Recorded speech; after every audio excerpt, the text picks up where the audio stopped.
Okay.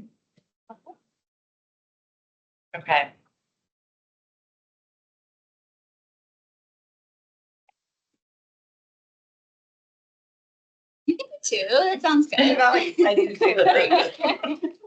Do one more. We're so unwieldy. Next time. Okay, all right. Welcome everyone to the February 19th, 2025 Historical Affairs and Landmark Review Board meeting. Effective July 1st, 2024, updated state legislation continues to require certain county board appointed commissions, including the HALRB, to have an in-person forum to conduct its monthly business. HALRB hearings are provided in a hybrid environment, both in person and streamed online. Members of the public may attend and participate either virtually or in person. For members of the board joining us virtually this evening, please join via the Microsoft Teams link. Please keep your device muted until you would like to speak, but ensure your video is turned on and you are visible during the entire meeting. For members of the public joining this evening, today's meeting is available to stream from the county website via Microsoft Teams link. There is also a dial-in phone option for those who wish to use it. Please keep your device muted and video turned off until you are called upon to speak. For public speakers not sponsoring items on the agenda, pre-registration to speak online at today's hearing was required. Speaker slips are available at the front of the room for in-person speakers. I will call on you to speak after the presentation of the agenda item. The meeting chat is active for participants who need technical assistance only and should not be used for discussion, public comment, agenda items, or requests for more information. All public comments must be shared verbally for the record during the assigned public testimony period. All voting will be done by a call of the roll. Lastly, this is a public forum. Today's meeting will be recorded and posted to the county website. All information associated with today's meeting, whether written or spoken, is subject to Freedom of Information Act requirements.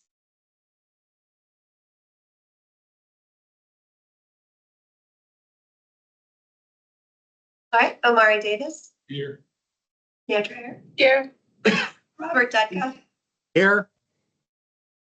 Andrew Fackler, Here. Alex Foster. Okay, so I hear you. Carmela Ham, Here. Ray Henley, Here. Jerry Laporte, Here. Joan Lawrence, Here. Rebecca Meyer, Here. Katie Myers, Here. Mark Turnbull, Andy Winchell, and Dick Woodruff. Here. There is a quorum.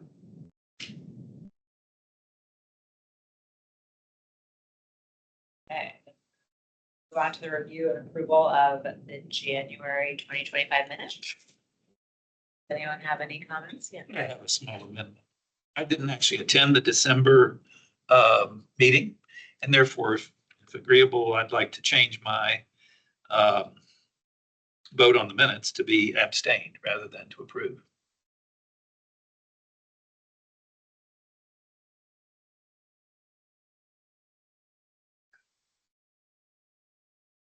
Sorry for that error.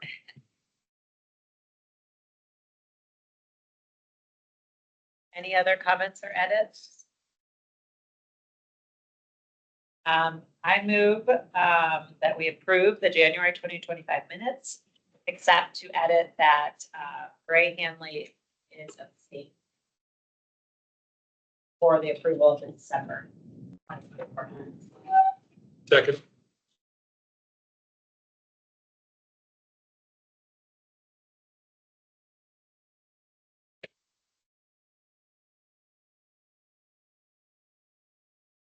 Omari Davis, Yes. Andrea, Yes. Robert Dutka, Abstain? Andrew Fackler, Abstain. Carmela Ham, Abstain. Ray Henley, Approve. Jerry Laporte, Yes. Joan Lawrence, Yes. Rebecca Meyer, Yes. Katie Myers, Yes. Andy Winchell, Abstain. and Dick Woodruff. Yes. Motion carries. Next on the agenda is the administrative COAs. These are approved administratively. So.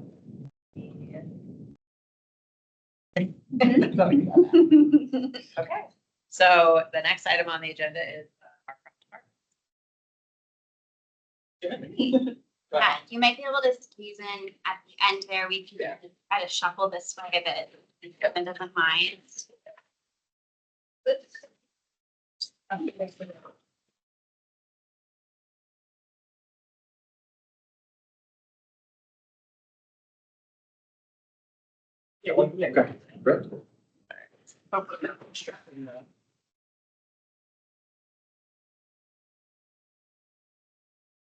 Melody, I'm just gonna. So do y'all have your presentations first? Oh, sorry, that's right. Yes, so I'm going to be giving my staff report and then we'll figure out how we can get that up on the screen while I'm doing that. Log into the meeting. I just did. I'm Yeah. trying to. I'm in the lobby. Okay, got it. Yep, we got you. use that. Thank you so much. Part of my voice, sorry, it's gonna sound, it'll just be 4 minutes, I swear I timed it, so.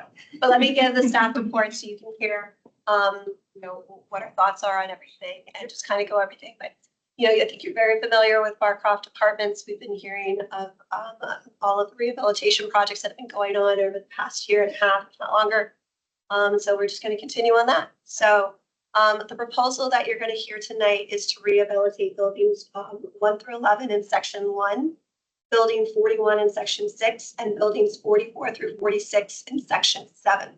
Proposal involves the repair of exterior masonry, cleaning the brick facade with low to medium pressure, replacing basement level steel sash windows with aluminum windows matching the original configuration, removing the existing through wall mechanical system openings and then patching said exterior walls to match existing, adding new exhaust penetrations on the facade and rear elevations, removing or replacing non-original light fixtures with new compatible fixtures, repairing slate roofs, repairing and painting numerous exterior components if already painted, and in-kind replacement of damaged materials. Specific to section 1, the proposal also includes the addition of outdoor amenity spaces and landscape improvements within courtyards adjacent to buildings 3, 4, 7, 8, and 10, repairing 2 existing garage structures, creating 5 accessible units and utilizing existing and new openings to create entries, adding new window openings for some of the new accessible units, adding new entry door openings above accessible entrances to meet Virginia housing standards. Still going. Specific to sections 6 and 7, the proposal includes the removal of aluminum sash double hung windows and replacing them with new aluminum windows to match the original configuration, in-kind replacement of the existing asphalt roofs, adding outdoor amenity spaces and landscape improvements within courtyards adjacent to buildings 41, 44, and 46, creating 3 accessible units in building 44, utilizing existing entrances, adding new window openings for the accessible units, adding new entry doors with canopies above accessible entrances to meet Virginia housing standards, and expanding select existing basement windows to meet egress requirements for new family-sized units. And I know that the project team will also give you an overview and a presentation to go along with that, so you don't have to memorize. So the DRC did review the project during the February 5th hybrid DRC meeting. The DRC members reviewed the project scope and asked questions about the awnings, the exit strategy for residents at certain egress areas, and whether the project team can integrate the use of a gate in the design, discussion over the visual impact of an accessibility ramp proposed in sections 6 and 7, and questions about the scope involving the garage buildings in section 1. Additionally, staff requested clarification on materials being used in section 1 at one of the lower egress window areas. So now I'll go into staff recommendations. So staff supports the scope items identified in sections 1, 6, and 7. Majority of the scope follows the guidance of both part 7 of the conservation area standards in the neighborhood form-based code and the Secretary of Interior standards for rehabilitation of historic properties. The replacement of the basement level steel sash windows and aluminum windows and the addition of new exhaust penetrations on the facade and rear elevations require conservation area standard modification that is necessary to meet Virginia housing standards. And although this is the case, the replacement windows will match the original configuration and the material change is a minimal change that will not have a visual effect on the historic buildings. The new exhaust penetrations on the facades and rear elevations are the same size as the stretcher portion of 1 to 2 brick and will be painted to match the existing brick. These changes will have a minimal change that will not have a visual effect on the historic building. Now, staff sees the creation of the new accessible units in buildings 137 and 44 as necessary to adapt the historic buildings for the current and future needs of the residents. That these alterations are occurring on the rear and or side elevations of the buildings, and the accessible entrances have the appearance of secondary entrances. Proposed new window openings or expansion of existing basement windows to allow for egress are a building code requirement to accommodate the accessible units. The canopy design also follows previously approved designs by the HLRB. So the staff, we do not see these alterations as affecting the overall design integrity of sections 1, 6, and 7, and we support these changes. That is hopefully the last you'll hear my voice for a little while. But now, if the applicants would like to take over and present, and we can then go into session. Thanks, Lauren. Good evening, everyone. For the record, I'm Lauren Riley with Walsh Colucci. We represent Ireland Real Estate Partners related to all things Barcroft. Joining me tonight, we have Alice Hickman with Gyre Lynch, Jeff Krebs with BICA. They're our engineer and landscape consultants for the project. And then we have Martin Olivier with Mosley Architects. So We also Well- have a few folks joining virtually, so and we have Brian Tracy with Jerry Lynch and Sarah Bonish Sure. and Danny Michelson with Trace Reese. Trace our Reese. historic consultant. So before we dive in, I want to provide just a little bit of context as to where we are in the overall Barcroft renovation process and where we're headed, so you can that can help inform our discussion and review tonight. So as Lauren mentioned, we've been at this for a couple of years now. If you remember, we started our first renovation use permit in 2024. 2023. Yeah, it was approved in July of 2023. Gyre Lynch wanted to get a head start on those upgrades while the overall master finance and development process was underway. Now we're at the point where the master finance and development plan was approved in July of 24. Staff has worked hard on the implementation of that. The form-based code amendments, including the amendments to Part 7 in the neighborhood's form-based code, are going to County Board this Saturday. And so now that that's out of the way, we're moving forward with the rest of the renovation project. So what we've done, you'll see we've taken out bigger bites of the within these renovation use permits so that we can more efficiently move forward. As previous use permits you've seen probably had 3 to 5 buildings. Here we're taking out larger chunks here to consolidate staff review, your review, everything like that. So tonight we're going to present to you 2 different use permits. The first one we're calling RBU2. This is the one that's in section 1 of phase 1 of Barcroft, that these buildings were built in the early 1940s. And then the second one, and we'll roll right into it and we'll be available for questions afterward. The second one that we're doing, we're calling RCU2, and that's going to be in phase 2 over here. So, Cursor didn't work, sorry. oh, it did. That's so we'll go through those. I'll give an overview of the scope. Jeff will walk you through the landscaping, and then Martin will walk you through some of the key elements of the architectural changes, and then we can be available for Q&A after that. So this is the first use permit, RBU2. It's buildings 1 through 11 in section 1, phase 1 of Barcroft. And it's also going to include 2 garages as well that will be preserved. Go to the next one. All right, this is that very helpful map that Trace Reese has put together for us, kind of color coding when each building was constructed, what section they're in, and what phase they're in. And so you can see here, there's a garage behind building 10 and behind building 11. Those will be preserved. The other garages that you can see that are kind of in the outskirts, those are anticipated to be removed with future redevelopment. That's consistent with the new regulating plan and all those recommendations from the master finance development plan and the form-based code changes. There are 2 things that I want to point out that are a little bit different from what you saw before. with the master finance and development plan, and that's that building number 3 is now proposed to be preserved. Before it was included in the adjacent to conservation area in the regulating plan, which means that it's eligible for redevelopment. Gyre Lynch has looked at kind of building footprints and everything, and it's actually more efficient to keep building 3. So we'll be keeping that here with this plan. And then building 6, if you remember before, we were going to have a resident amenity center that would have required removal of building part or whole of building 6 there. We've also looked a little bit more at that. Gyre Lynch is now going to be incorporating that resident amenity center in one of the new construction buildings. So we're going to keep building 6 on site as it is, though you'll see when Jeff walks you through the landscape. I thought you guys might like that. We're keeping That's great. buildings, so no, we're happy that it's turned out that way. I think it'll keeping like all of section 1. Around those 2 buildings. Sorry. I Yeah. just have to wait. You see 3. I don't know why it's not 3 showing down up on here. the teams. 3's down here. Yeah. And 6 is here where we were gonna take part of it maybe for Yeah. the amenity center. Oh, sorry, I forgot to orient everyone. Columbia Yeah. Pike is on the left, so we're not north is no. It's a very big site. We gotta fit it on the page however we can. Yeah. So that's the area of scope here, and then I think we can go now to the scope of work slide. We're just gonna flip through these. We don't need to show you each photo, because I think you can all get an idea of the character of the site.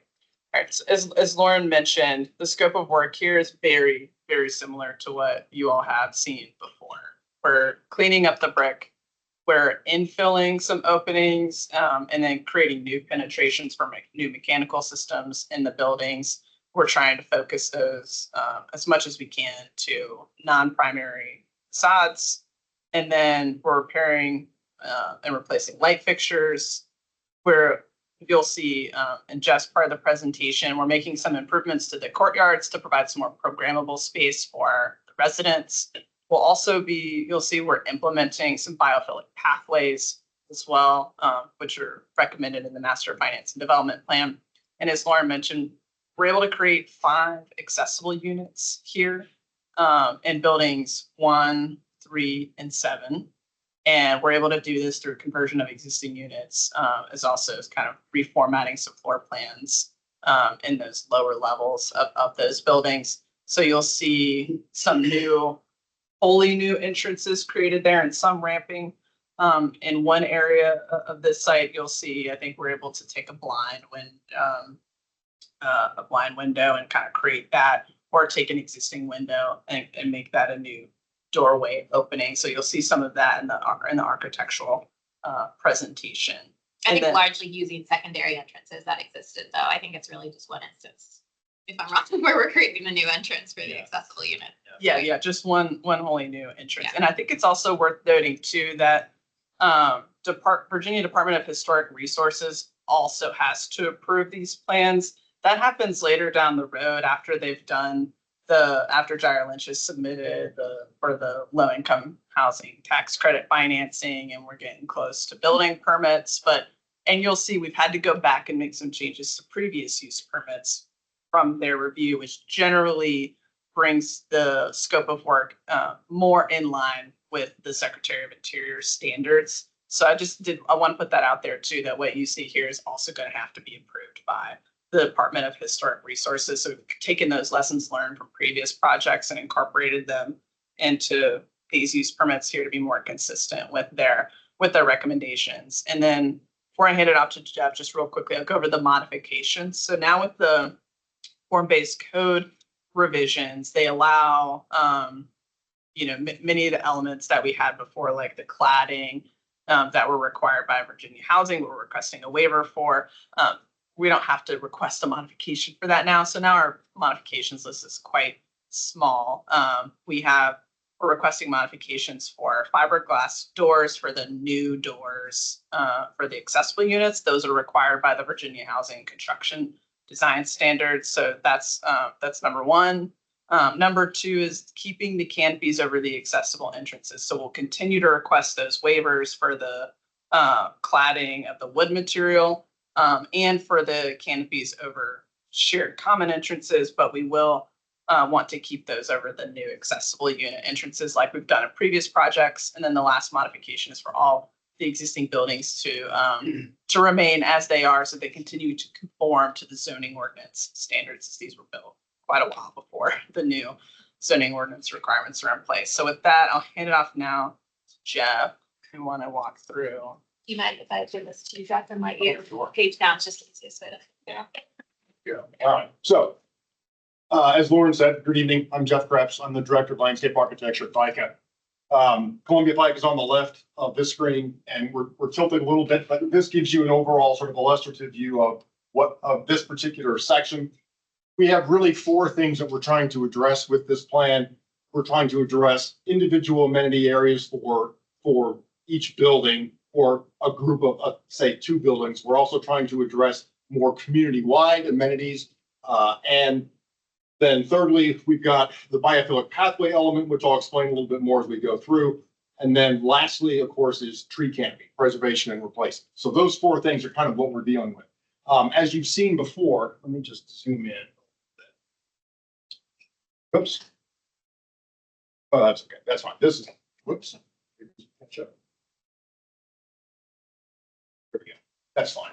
So what really, the first thing, as we've seen all this before, right? As we went through and began to study the sort of the placement of amenities for various buildings around the site, one of the things that became apparent was, one, we were trying to limit our disturbance, right? So we're trying to minimize the impact to the existing landscape, tree canopy, anything else that's there. And so what we've decided to do is, instead of, we had some grander plans for some of the initial phases, some of that has been pared back a little bit, but all in an effort to provide more smaller spaces, but more of them closely related to the building. So we've got what basically are small dining areas outside for the residents to commune with that building or the adjacent building, and allows them, just gives them a formal place to go out, grill, sit down, and do that without being a big obtrusive thing.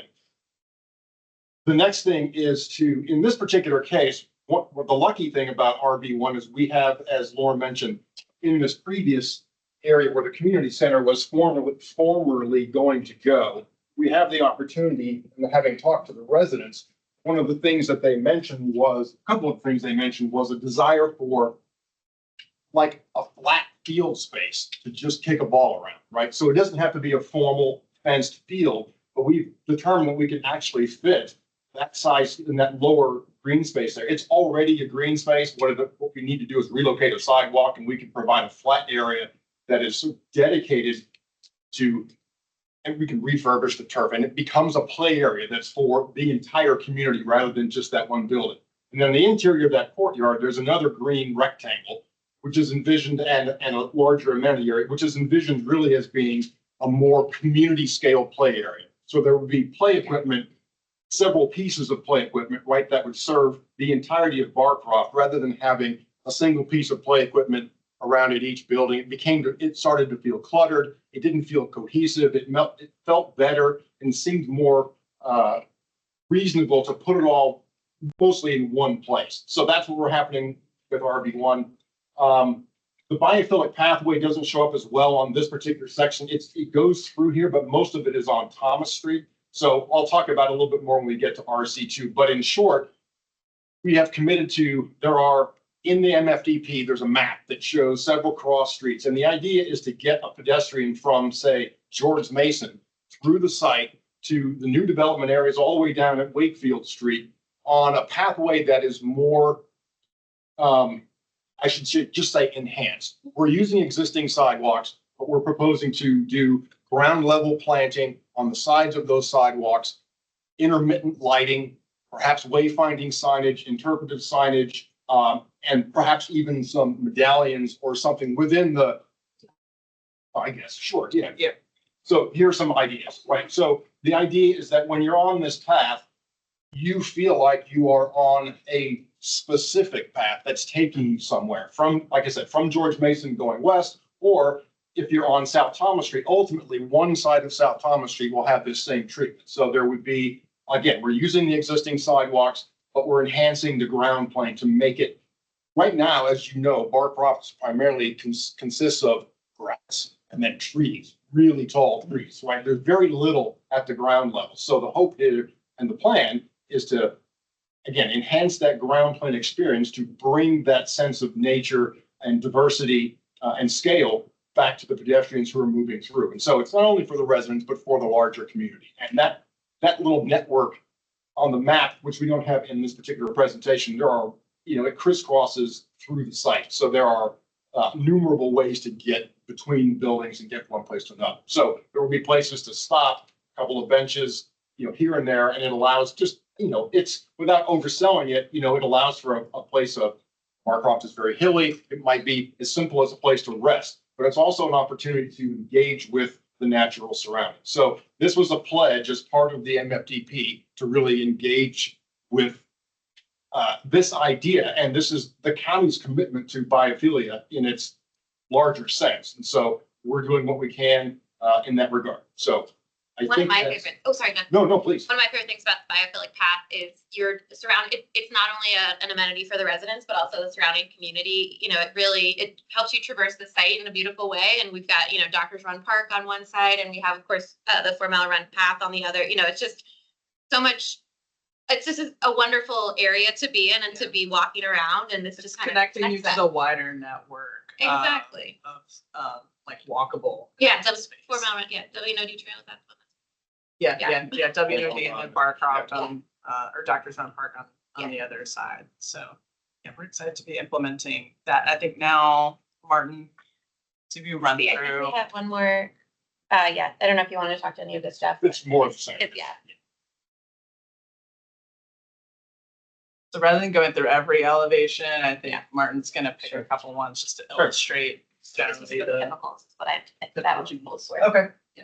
Yep, so this is building one, which is one of the ones where we're creating 2 new accessible events.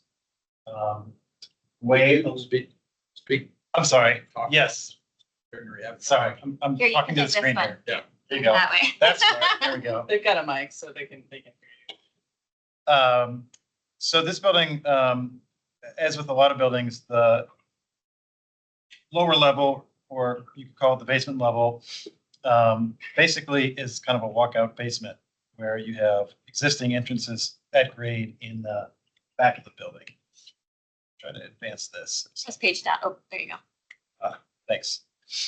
So we're able to take advantage of that and create 2 accessible units with using existing doors at the back of the building. As Jeff noted, the site is very hilly all the way across the Barcroft campus. So we worked really hard as a team to find as many opportunities to do accessible units as we could. There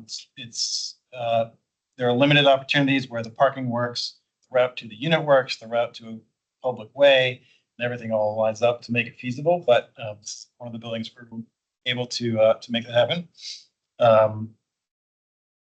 I think one thing I wanted to show on this slide, Martin, sorry to Yep. interrupt, was just the venting. I know Lauren talked Mhm. about the venting in her introduction, but it pretty much disappears. Like, it's probably hard to see at this resolution, but it's pretty, it is shown here. Yeah. It's just, it goes away and it really is meant to be concentrated on the non-primary facades. Exactly. Yep. And we do need a few new penetrations to accommodate modern heating, HVAC systems, putting heat pumps and laundry into the units to vent all that. One thing that will, actually, Virginia Housing's minimum design and construction requirements changed in 2025. And one thing they've added is they don't want to see ventless dryers, which was one of our strategies for reducing the number of exterior penetrations we had. So unfortunately, I started the discussion with our architectural reviewer at Virginia Housing, asking for some exceptions here.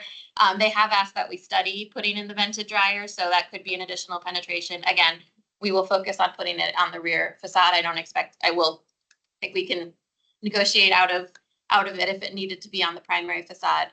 But yeah, they've asked that we study and see if we can put in the vents, which would be another penetration. And if that's not really feasible based on ceiling heights or whatnot, we will ask for a waiver and get that exempted. So some typical window conditions. So there are a combination of existing window conditions. Some windows have been replaced with vinyl windows over the years, and those we will retain. Where there are original metal windows, we will replace them with new aluminum windows, matching the existing pattern of mullions and sizes, of course.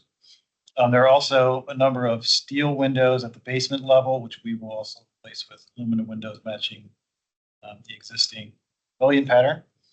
At accessible units, we will typically be dropping window sills to create a taller window where we're adding bedrooms, which allows for greater ventilation to meet code requirements, and egress, emergency egress windows were required in some cases. We're going to be replacing sconces by the main entries, as well as adding sconces at entries to accessible units. Sometimes those are kind of functioning as back doors to units, and they're now going to be sort of more of a primary entrance. Broadly matching the current design, hopefully a little nicer product than what you see existing, which is kind of a plastic product. Repairing the existing wood entry doors and trim, repainting to match the current colors. You can see. This is the example of the window expansion. Right. So this is an example of where we are looking at creating a larger window because we're converting a space that's currently just kind of used as storage space to being a bedroom as part of a new accessible unit. Family size unit. Family size unit. And those are typically in the basement, like lower levels, which is where those window wells. Yeah, there's a lot of unused storage space, and there's a shortage of family size affordable units in the county. So we were trying to put that space to good use, and that does require, to Martin's point, increasing the window size for ventilation, sometimes for egress, natural light. Yeah. So there are typically sort of smaller window wells, a lot of these little sort of high windows that we need to expand. We're looking at cladding those window wells with brick to match the existing window wells. So there was a comment from staff about the issue of railings, which we are currently seeking a code consultation with the building department to talk about that issue. We are trying to, in some cases, we'll be required to provide egress windows, which means we'll perhaps need to do a gate or something to provide that emergency egress. In other cases, we think we will not need to provide egress windows because there are two other means of egress from the units. What we've proposed and what we've shown, for instance, this is one of the, actually, I think the only instance in this phase where we're proposing a new railing on a primary facade. Almost everywhere it's going to be on a secondary facade. What we're showing here is matching the pipe railing design that you see throughout the site. That does not comport with current codes regarding guardrails. So depending on how deep the window wells are, we will be required by code to provide guardrails, which means some kind of infill in those open spaces. So what we're showing here is a mesh, sort of a diagonal metal mesh pattern that we think it'll do a pretty good job of kind of being unobtrusive and disappearing in real life. It's always tough to convey in a rendering. So that's the one design option we're looking at that we think is probably the least kind of obtrusive design element there. But again, and this is the only case where I'm showing proposing a new railing on we consider the primary facade. Typically, it's on someplace like this window, which may or may not need a guardrail, depending. We have to do some measurements. But this is the secondary. This is kind of the end of the primary facades, but I don't think we need a guardrail. These are just the accessible entrance slides. Okay. Yeah. Yep. So we're creating these two new accessible units out of what's now storage space. You can see we're using existing doors and putting these standing seam metal canopies above them, similar to what's being done at Bravo 1 1/2 and RC1. Phases 3 and 4. Yeah. So the last two that we processed. So new fiberglass entry doors, providing new screen doors where the current ones are in poor condition to match the design. There will be some ramping that needs to occur to make all of these work, which you can. This is a different building. This is building 7. So this is, again, we're using 2 existing doors. You can see the new canopies and sconces, and here's some of the ramping that needs to happen. We're not showing it in this rendering, but we can clad this in brick so that it matches the building, and enhance it with some plantings to kind of enhance it aesthetically. And this is a conceptual design. The exact layout of the ramp is sort of the design at the moment.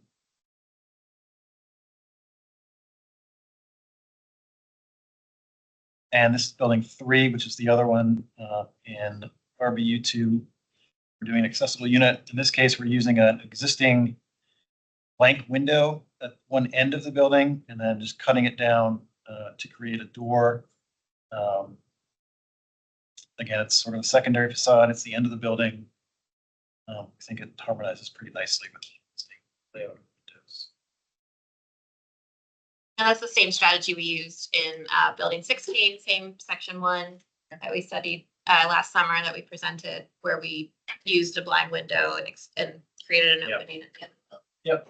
So building 1 again. So just to zoom out, showing where those new accessible unit entries are going to be.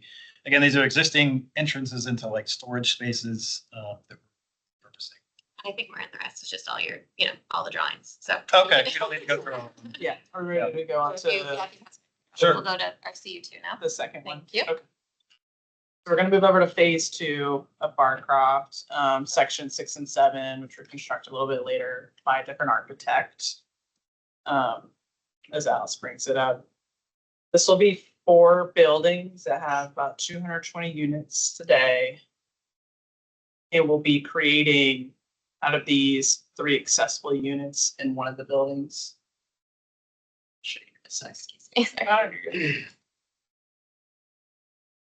Nope.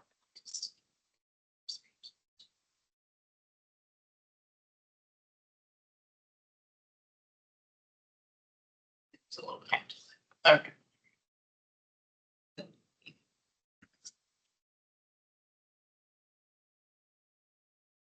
Here we go. So building 44, 41, 45, and 46. This is right next to permit that we had at the in the summer of last year. So 4 buildings, about 220 units. And then looking at that more detailed diagram. These are located in section 6 and 7 of phase 2, so in the late 1940s. And then what goes to the scope of work. I won't spend a whole lot of time here, other than to note it's the same scope of work here that you have elsewhere. In terms of the accessible units, we're able to create 3 accessible units in building 44, that bigger one that you see when Jeff does his portion of the presentation. And those were able to get by converting bedrooms in the lower level and the main level, and by its proximity to parking, which we know is really important. You have to have an accessible parking space at a certain distance. So that's where we were able to make those accessible units work in this permit area. And then same waivers and same modifications as that first phase. So Jeff? I will say that the Yeah. 2 main differences between RCU2 and RBU2 that we just talked about is RCU2 has all of the existing steel windows that will need to be replaced with aluminum windows. So throughout, it will be all new windows and none of the vinyl. And also there's asphalt roofs in RCU2. The previous owners had kind of done some of the roofs and not all of them, but in RCU2, which we're talking about now, there are primarily asphalt roofs that will be replaced in kind, whereas in RBU2, there are more slate roofs that are going to be repaired instead of a wholesale replacement. So not dissimilar from the other section, we're essentially approaching it the same way, this one minus the larger sort of community scale amenities. These are individual amenities for each building, as well as a little bit more description about the biophilic pathway. It actually shows up here a little bit. So that you can kind of see it going through the spine there. Follows existing sidewalks and topography. And we get to the what amount to the alleys of service driveways. We're looking at a painted treatment, right? To sort of, you come to a curb, there's a painted treatment, you follow the yellow brick road, so to speak, and then you get on the next piece of sidewalk and it takes you up through so that it would feel continuous and a little bit playful. And I think this one you can sort of see, you can begin to see, let's just, I think we zoom in a little bit. So you can see the smaller amenity area off to the side of the sidewalk, and then you can see the sort of enhanced planting along the edge of the sidewalk spine as it comes through.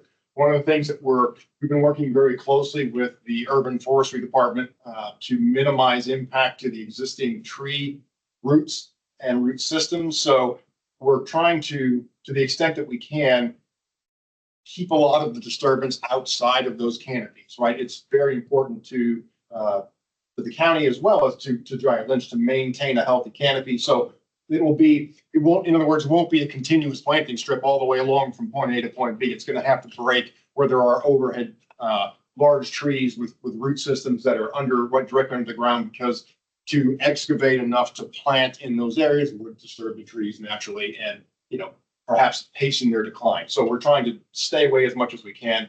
And again, it's replacement of trees that have to come out because if there's some reason that it needs to come down, either it's dying or there's some piece of some necessary improvement. For instance, if there's storm drainage that needs to be directed underground, if it severs the root system, and we're proposing. Happily, though, in both of these areas, as large as they are so far, there's not a lot of trees coming out, right? So that's a good thing. And regardless, we will be replacing them in kind and beyond. And so the goal, of course, is to maintain this rich canopy that Barcroft is basically known for. And so that's my story for landscape. And again, same kind of elements along the biophilic trail. Intermittent lighting, wayfinding, and planting benches, and that's it. And Martin go through some of the key architectural provisions here. So again, I think we start with the typical. Okay. Look in the exterior scope, very similar with the exception of we have more asphalt roof to be replaced here and more existing original windows in this space. Typical original windows. We also have the existing main wood entry doors to be repaired and repainted as necessary, and trim sconces to be replaced. You can see there's some, in addition to those kind of ugly P-tack vents that were, well, you guys know what they look like. I don't know if I have a good photo, but on this left-hand photo, just way in the corner, you can see the corner of one of those P-tack vents to be moved and the brick infill as we add modern heat pump units to replace those. There's also sometimes these mini split heat pump units that have been installed in recent years. Those will also come down and we'll be providing new condensers that are on the ground, so you don't have this unit mounted on the side of the building. It's not so attractive. This is the same slide on the window expansion. Oh, I see. Okay, so I guess I should clarify, Alice. We are in the process of, in addition to the accessible units that we have located, we're kind of in the process of exploring some opportunities to create new family size units by expanding, mostly by expanding existing units on the basement level. For instance, there's a lot of opportunities maybe to turn 2-bedroom units into 3-bedroom units. That does create the need to create larger. So that's what this slide is really referencing. It's one of those opportunities we're looking at. Using an existing window, in this case, lowering the sill, creating a bigger well for ventilation. We're in the process of exploring a bunch of those opportunities across these phases. So we hope to kind of hone in on what's really feasible in the coming weeks. So in building 44, we're calling for 3 new accessible units. These are 2 of them. Using existing doors off a parking lot that's kind of tucked away and not really visible from any street. So adding the canopies and sconces and new entry doors, but to match the typical design with this divided light design you see on the kind of rear doors to most of the buildings. There's another accessible unit that we have located on the other end of building 44.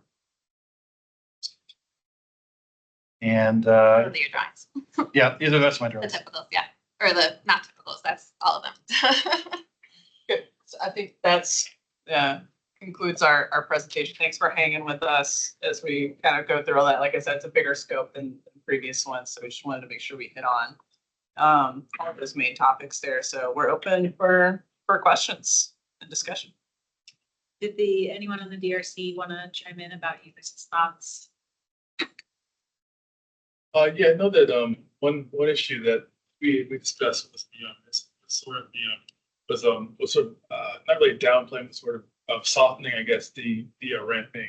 And I know you guys discussed actually some brick cladding on the ramp, cladding there. So I think that makes a lot of sense for that. And then I think the garage scope seemed pretty straightforward as well. I think you just mentioned there that you were just would be fairly simple. Okay. Andy, do you have anything else you want to add for DRC? Can you guys jump to what the garage buildings like so they get a sense of what we mean by 2 garages? Yes. Once you credit what you're doing. Do those remain garages? Yeah, well, Those used by the tenants or? Not often for cars, but for for storage. storage. Uh, But they are used by the tenant. Sometimes the maintenance staff is using them for storage as well, but yes, they are. Yeah, I think y'all did a survey at the time, a little bit after you acquired the property, and they're using it for a mix of things. Some of them they were built in the 1940s, so they're built for the 1940s car, not necessarily, like the 2025 car. So a lot of them are used for storage, but some of them I think are used for vehicular. It's fascinating. I mean, if you look in these pictures, you could see there's flat roofs in the far. Oh, that's annoying. Oh, wait. Yeah, it's not 2, it's like, It's tried to they're count really, how many bays, it's they're a lot to really, count. And there's How many? also, Very, very long. it's wild. There's 3 different roof styles. There's slate, asphalt shingle, and flat roofs. It's wild. Yeah, I think it's the largest garage structures, I think, in the complex. So it's really, if you look at the bottom map, you'll see how long they are. They're the Yeah. full length of the buildings. It's U-shaped. yeah, So, it's like kind of two. and those are Keep 2 going. different angles. Yeah. It's all of Those that. are the flat roofs back there, and then it's harder to see, but like the slate, and then there's some asphalt mixed in there as well. So the 1 and the 3 are photos of the garage that's behind building 10, and then the 2 and the 4 are photos of the garage that's behind building 11. So those are 2 long expanses there, and they kind of step down as they go down the hill. Gold stars. Gold stars.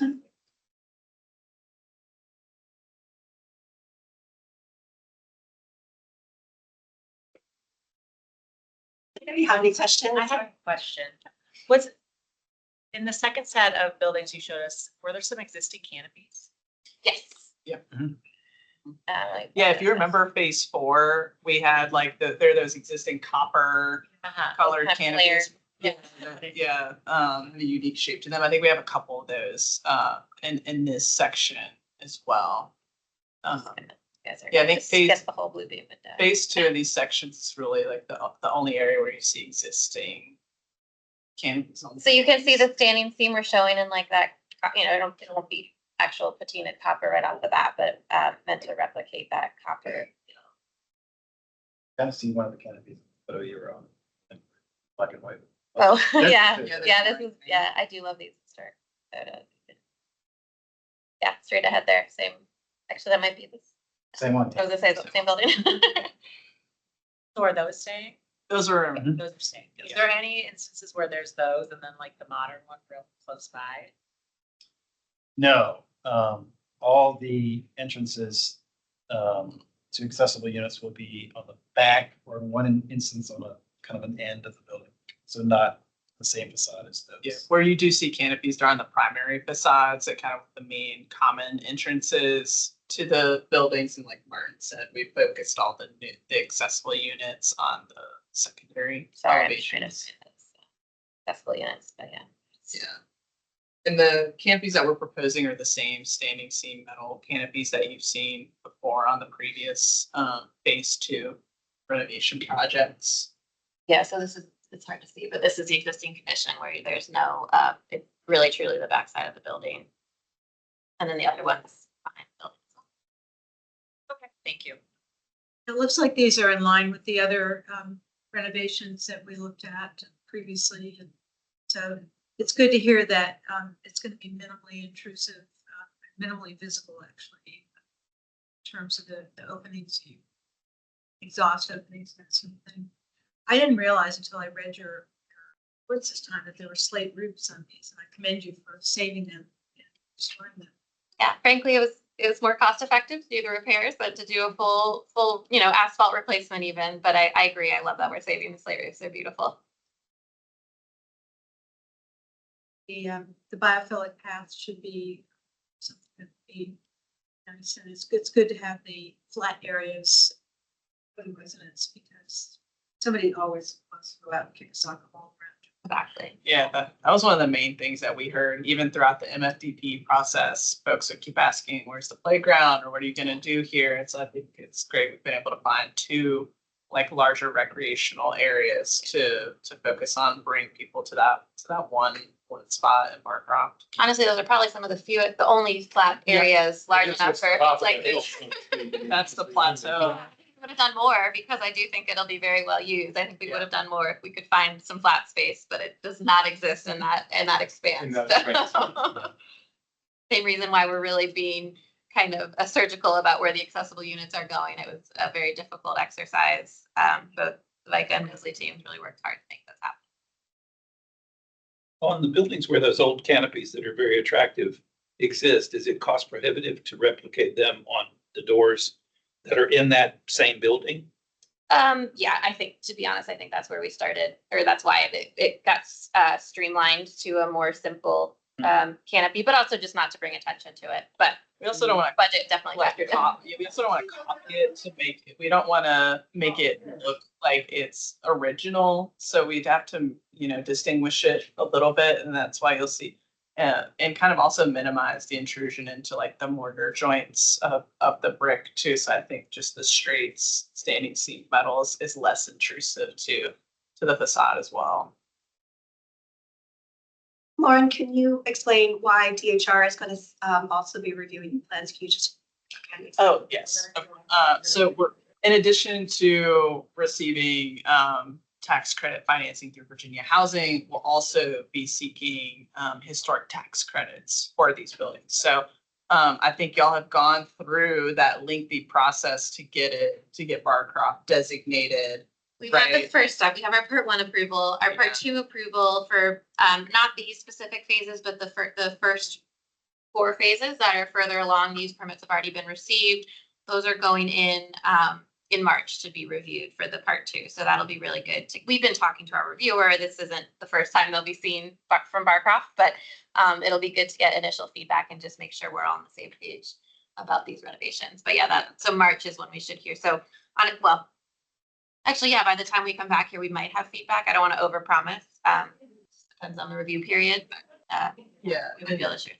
And you'll all be happy to know too that in the first couple permit areas. They have approved our waivers for the cladding and the canopies over the common area entrances. So we can expect them to continue to approve those waivers going forward. So while always they're in our application, just in case, we don't anticipate that we'll have to put those up. So we'll have a continued review process with DHR kind of every time, we need to start doing performing the renovation and the construction work on site. The Virginia housing waiver. Sorry, the Virginia. And DHR though, we will have both reviews every time. Yeah, Lots of oversight. I know. And then, and Alice, you mentioning March just reminded me too, so these are 2 of the 3 use permits remaining, just to kind of tee you guys up for next month. We have 1 more use permit area. It's gonna be in the tail end of Barcroft. So you can see why we've done 3. We have 1 in, section 1. We have the phase 2 the phase 2 buildings, in section 6 and 7 that are remaining.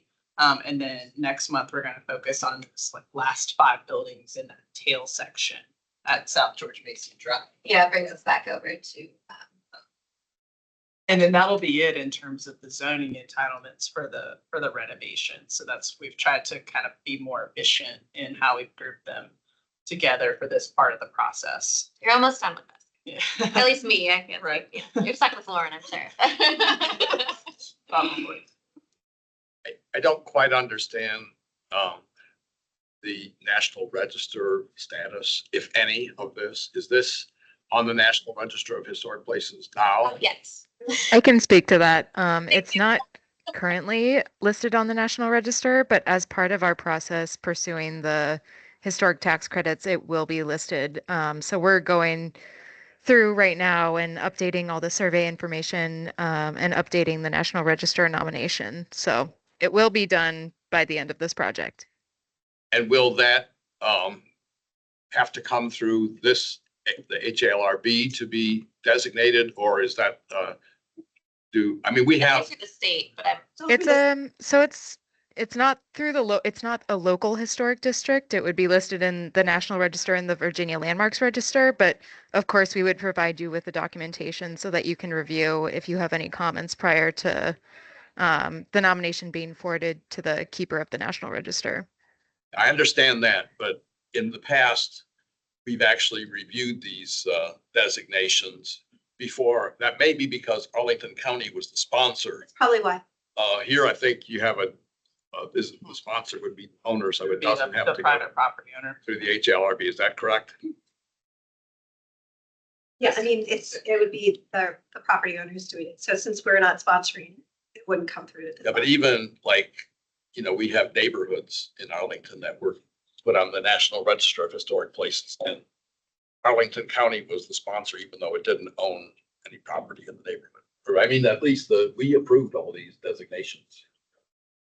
And Yeah, I think so. So I think, Multiple property districts. yeah, so what we could do is, been working with, communicating with Trace Reese, that if getting that through the system, down in Richmond, then we can at least have an idea of when those are going to be reviewed by the state board. And if we want to provide any comments, or if that's really the process that they're going to be going through, and it wouldn't be coming.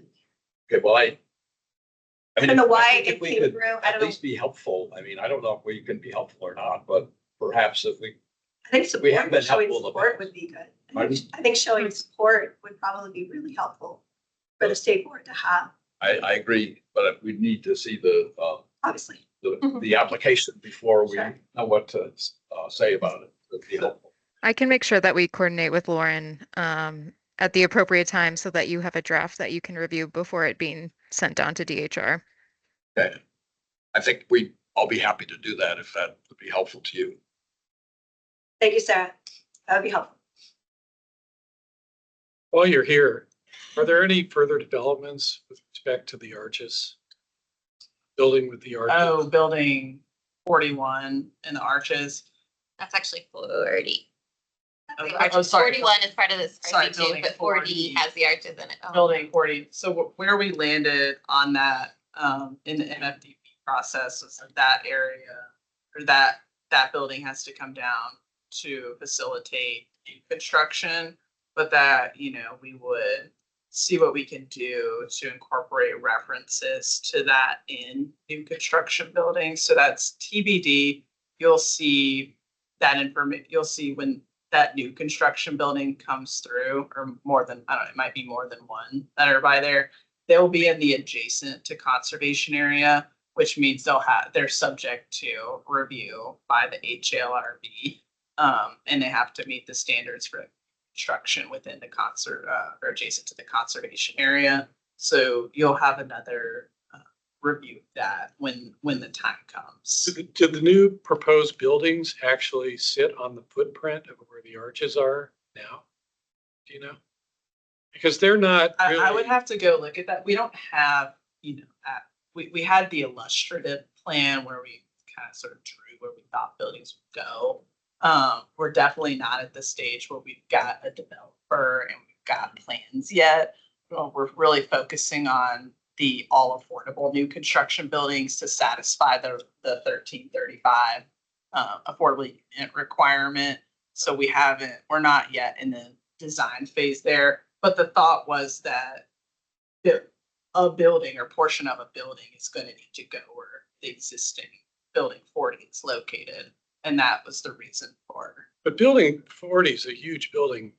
I would expect there's gonna be more than one building that occupies that footprint because it's really long and low. Yeah, I think It's going to be a Right in couple the of middle. buildings. there was gonna be one, I mean, again, Yeah. this is subject to change, as Lauren noted, there's only a handful, two that are even beyond initial design, or, blocking plans, but there was slated to be a probably building gonna in the front a here. couple buildings, and there's Yeah. gonna be, if you recall, like a public park space too. Yeah. And what we're trying to do there is break it up to replicate that courtyard complex view with the new construction and the existing park crop. So we're gonna work to weave that in when the new construction comes. But I think we're a long ways away from having anything to concretely show you all on that front.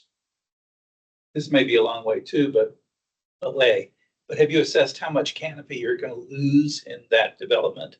And where it might be made up for? Yeah, so that's a good question. Lucky Mr. Phelps is here. Yeah, that was a really big focus of the master finance development plan too. Jeff can speak on this a little bit more. But as Jeff mentioned, Barcroft is known for its canopy. Especially right on coverage. that corner. And it's quite precious, and there are some there's some larger trees around.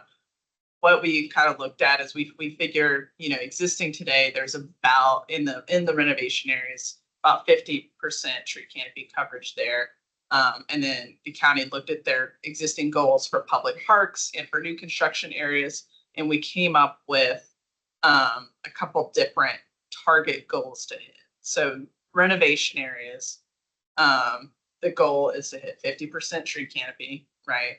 And in preserve areas, those natural preserve areas that you'll see in the form-based code, 80%, those are more like mini forests areas.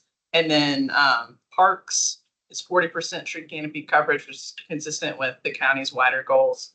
New construction is 25% tree canopy as a target. And we're able to, where we might not be able to meet it on new construction due to site constraints, we do anticipate having overages on the other areas to draw from. So we're tracking, just to expand, we're tracking canopy loss and canopy provision with each construction plan that goes forward. We're sharing that with the county. The key is to understand that Barcroft is being looked at as a whole, right? So if we can't up along the pike with the new development areas where we are so constrained with plantable area, the county has been working with staff to allow us to plant that required canopy amount elsewhere on the Barcroft site. So we're pushing canopy around all over the place. And, fortunately, so far, the county has changed the way they calculate the credit for native trees that are preserved. So we get a bump for preserving a lot of native trees, which we're doing. So when we add all these things together, we don't anticipate having a real problem hitting that 50% canopy coverage goal over the entirety of Barcroft. So, and there are some notable trees, as you mentioned, that the county has identified that we are building around, so to speak, to make sure they up on along George Mason at those corners up there. So those have been identified and earmarked. So we're doing what we can to make sure those. Yeah. When you calculate those numbers, Yeah. percent, is that expected to be in 20 years from now? So that, the way the canopy, yes, the way it's measured is 20-year canopy coverage, right? So you plant a bunch of trees and they're only this big around, right? But in 20 years, that would fulfill that goal of 50%. Because some of them, the tricky part is that some of the existing trees will die in that meantime and the other ones will grow. So we're planting way more trees than are currently out there to ultimately get back to that canopy because it'll take a while for that to occur. So you're right, it is a long-term goal. Pressing and another discussion. So thank you for coming. Thank you. And we'll see you again in March. Yes, we'll Yeah. see you again in March for the 3rd. I did want to ask real quick before we leave, with these use permits, we're required to come before the HALRB twice. But I wanted to see, do folks feel comfortable just having more, like staff do an informational item at the next wish one? we Do could. we need a full? I don't think we can. I think we Okay. have to do. Got it. What about DRC? Did we decide we need Okay. one D, It's just the one. one DRC, two It's just the one DRC meeting, so I think we still have to do it that way. Okay, so we'll be And come back. docketed April and May, but those might be quicker. Yes, There might not be, yeah. March, but yeah, we'll be March for this 3rd, March for the new use permit, the Yeah, second that's hearing for March. these. March, April. Sorry, not May. Yeah. May will hopefully be. Well, Well, but March will be the truncated, it'll be Wow. more. Yeah. Short, we'll make it short. Yeah. We'll try. I can remember. not sick of us yet, are you? Thank you so much. Thank you.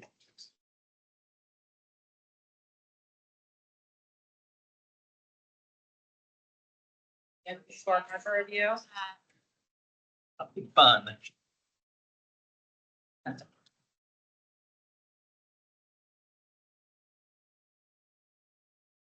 So. No, I got it. I only printed a couple. Yeah, I don't know. Yeah, please feel free to. As possible. Everyone take a handout, so I don't want to. Did you bring that? It's fine. You've already read. I've already read it. Yeah. Thank you though. Let's see. Very colorful though. It is. Gonna Like it used to be. No, go ahead and I get guess so. started. Everyone's okay with that? All right. So as I shared with you all on the, in the email and on the website, we are working on a market. So I'm going to give some project overview and some other details before we talk about the marker. So the marker was added to our working to in 2023 after we had conversations with some community partners who were hoping to have a commemorative marker made to mark the 50th anniversary of the Battle of Saigon, which is this April-May timeframe. Some of you might already be familiar with the history of Little Saigon. There are quite a number of different resources that already cover this history. There's a booklet that was created, Echoes of Little Saigon, Vietnamese Immigration in the Changing Face of Arlington. That was published a couple years ago. It was written by Kim O'Connell, our partner. So I'll circle back to Kim in a second, but that's one resource. She also leads walking tours of there's also a website that is dedicated to the history of Little Saigon. So there's a lot of information out there, but there's no marker dedicated to it, which is why we wanted to create one. So Kim O'Connell, who I mentioned already, is our partner on this project. She is she's an author who lives here in Arlington, also an expert on Little Saigon's history. So it was a perfect partnership. She actually wrote the marker in partnership with our office, and then we ended up doing the design. So it was a really collaborative effort. She provided some critical feedback, and she also helped us connect with community members with ties to Little Saigon to get their feedback as well. So we were really lucky to work with her. Unfortunately, she couldn't be here tonight, which is why she shared the letter with you all prior to just to share her opinion and her support for the project. So this marker is going to be a tabletop marker. There's an example right there of one of the more recent markers that we've created. And as with all markers, we're really limited with the space that we have. Given the amount of information that exists already and is available to the public, we really wanted to keep marker text at a higher level rather than go into too much detail. The marker also presented a really unique opportunity to incorporate 2 different languages on the marker. As you saw in the draft, we're going to have a QR code on the marker that will take you to a fully translated Vietnamese marker that will live on the website. But we're also going to have some portions of the marker translated in Vietnamese and beyond the one marker in Clarendon. So we're really excited about that opportunity. And I wanted to also note that the marker was already shared with the marker subcommittee. So I'll ask you all to share your thoughts and comments on the marker once I finish staff's presentation. All right. So in terms of location, we're going to install the marker in Clarendon. Given the historically high concentration of Little Saigon businesses along Wilson Boulevard, which is, you can see an aerial view of that here, we're hoping to put the marker somewhere in this vicinity. So option 1 here is right in front of the CVS. There's like kind of a really big jut out right here of sidewalk that presents a good opportunity for putting a tabletop marker, which are much bigger than some of our other markers that we have. It doesn't conflict with any parking spots, which is key in Clarendon. And it's also really close to Nam Viet, which is the last remaining Little Saigon business that is on Hudson Street. So if you continue down that street, you would get to the restaurant. So that's option 1. We always have to present 2 options because sometimes we're not allowed to install things where we would like in the county. So option 2 is also along Wilson Boulevard. It might be in conflict because, again, we've got to combat a lot of like cars and parking and accessibility and things like that. So we'll have to do a bit more looking into whether or not that's an option. But those are the areas that we're looking at, and you can see them marked here on the stars, just to give you a sense of where on the boulevard they're located. What is the option 2 in front of you? Yeah, it's The old little tavern, I think. yeah. So like Oh, the yeah. So like there's Store. yeah, exactly. It's Yeah, yeah. I thought that's where it was. Yeah, no, it's a great question. Okay, so on the screen is the draft version. So at this time, I'd like to invite Nan or Jerry, since you're on the marker subcommittee, to share any remarks that you have about the marker. Any thoughts with the board before we open it up to bigger discussion? I thought that the draft that Kim wrote was great and really complete. And as I recall, we only had very minor questions. One was to just put the map on to give a sort of visual location there and just clearing up the timeline. Do you remember it? Yeah, I made some comments because I thought, I mean, I lived through this. I remember when Little Saigon was there, and I live just a couple blocks away now. So when I first moved to my house in 1987, some of the Vietnamese businesses were still there, quite a few that were still there. But one thing I remember, people in my neighborhood used to complain luggage on the sidewalks, okay? Because The what on the side? the luggage, Oh, they used yeah. to have these big pink, back in the day before you had all these luggage regulations, people used to, when they traveled, they would carry big suitcases. So people going back and forth from Saigon, would want to buy big pieces of luggage. So they used to put the luggage on the sidewalks, and people in my neighborhood used to complain about that. Okay, but it made for a very vibrant scene, because there was all this, stuff on the side. It wasn't just luggage. that it wasn't just luggage, but the luggage was what I can remember people complaining about. But I tried to suggest some language that would talk about the vibrancy of, material, on the sidewalks and stuff like that. People speaking Vietnamese. So anyway, so I think it's really, it was good to begin with, and I think it's even better now because it kind of conveys more of the feeling that was there when Little Saigon existed. And Kim really appreciated those contributions. So we added those in to kind of give some more vibrancy, like you said, to convey that. And the colors are a little wonky production here. So just bear that in mind as you're looking at it, that this color scheme is not exactly the same on the screen. Yes. It might look a little bit, I also lived there from 78 until all the way now. So I lived through the heyday of Little Saigon, and it was wonderful. It was a unique neighborhood and really different than Eden Center.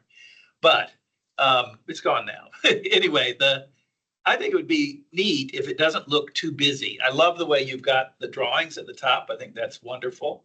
I wonder if you could color match those drawings and each of their colors with where they were on the map.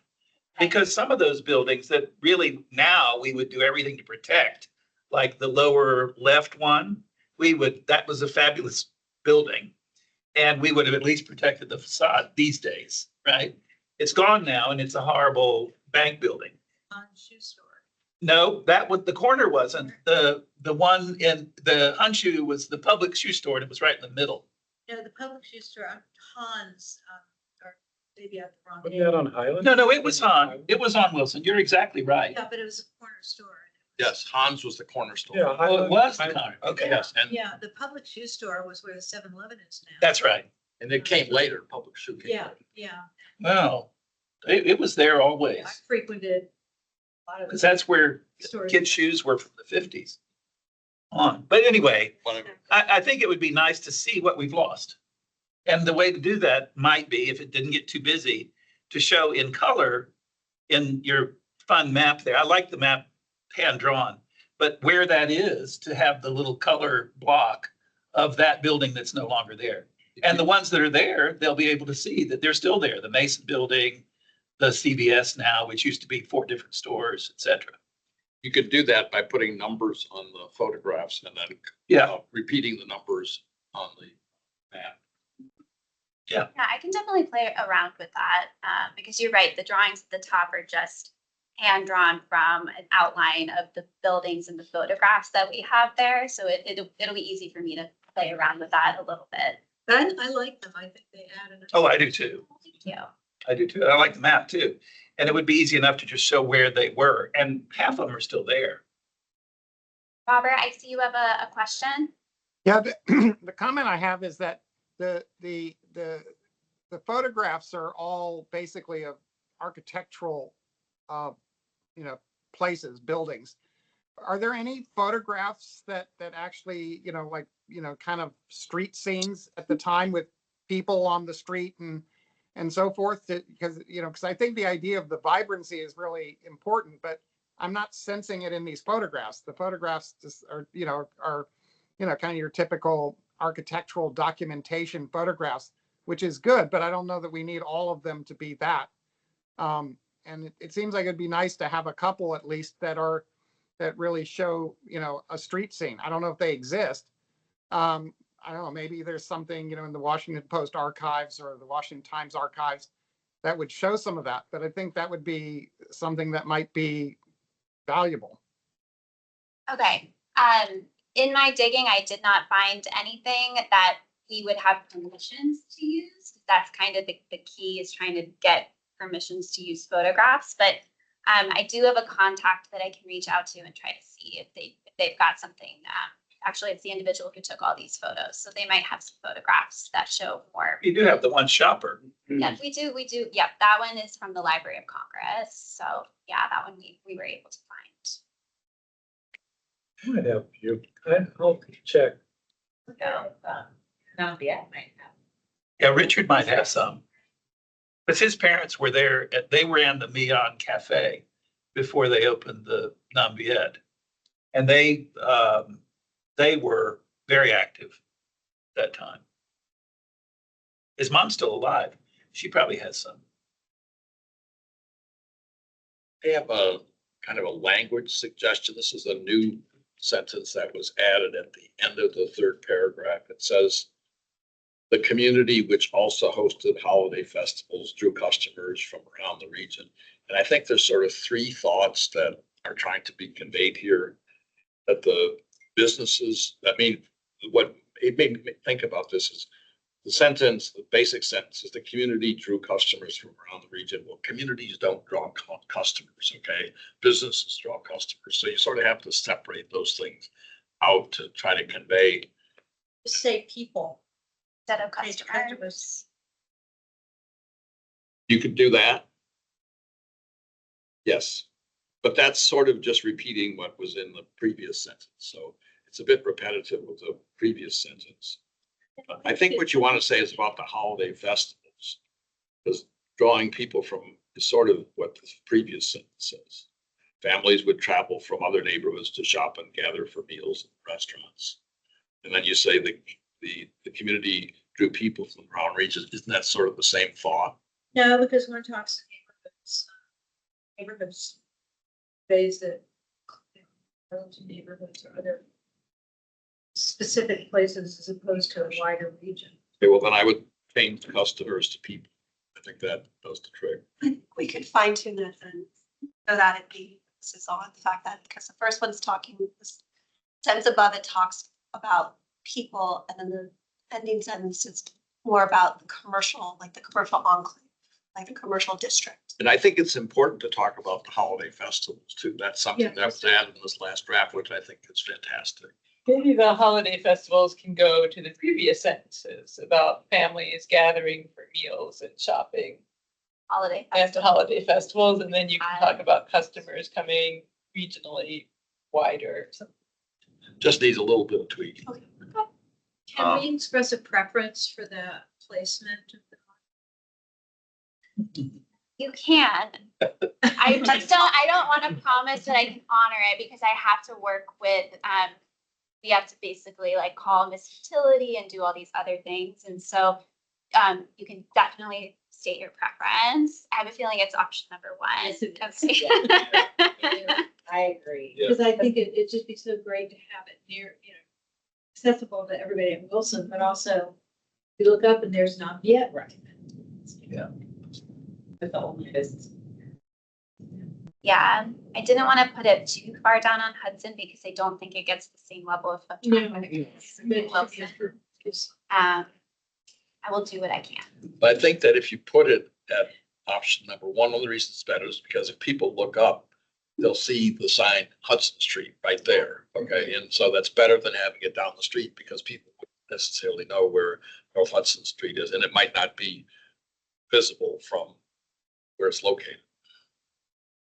Did you all consider as the second option, somewhere, or this may not be allowed, but somewhere near where the entrance and exit of the metro is, because that's where you'll get all the traffic that's going to go to Clarendon. And many people don't go down Wilson, or they don't, they go, and there were shops in other places than just on Wilson. I mean, Wilson, it was a clear concentration, but the community was broader than that. There were restaurants down Wilson on the other side. There was a lot else there. And I just wonder, is that against the rules?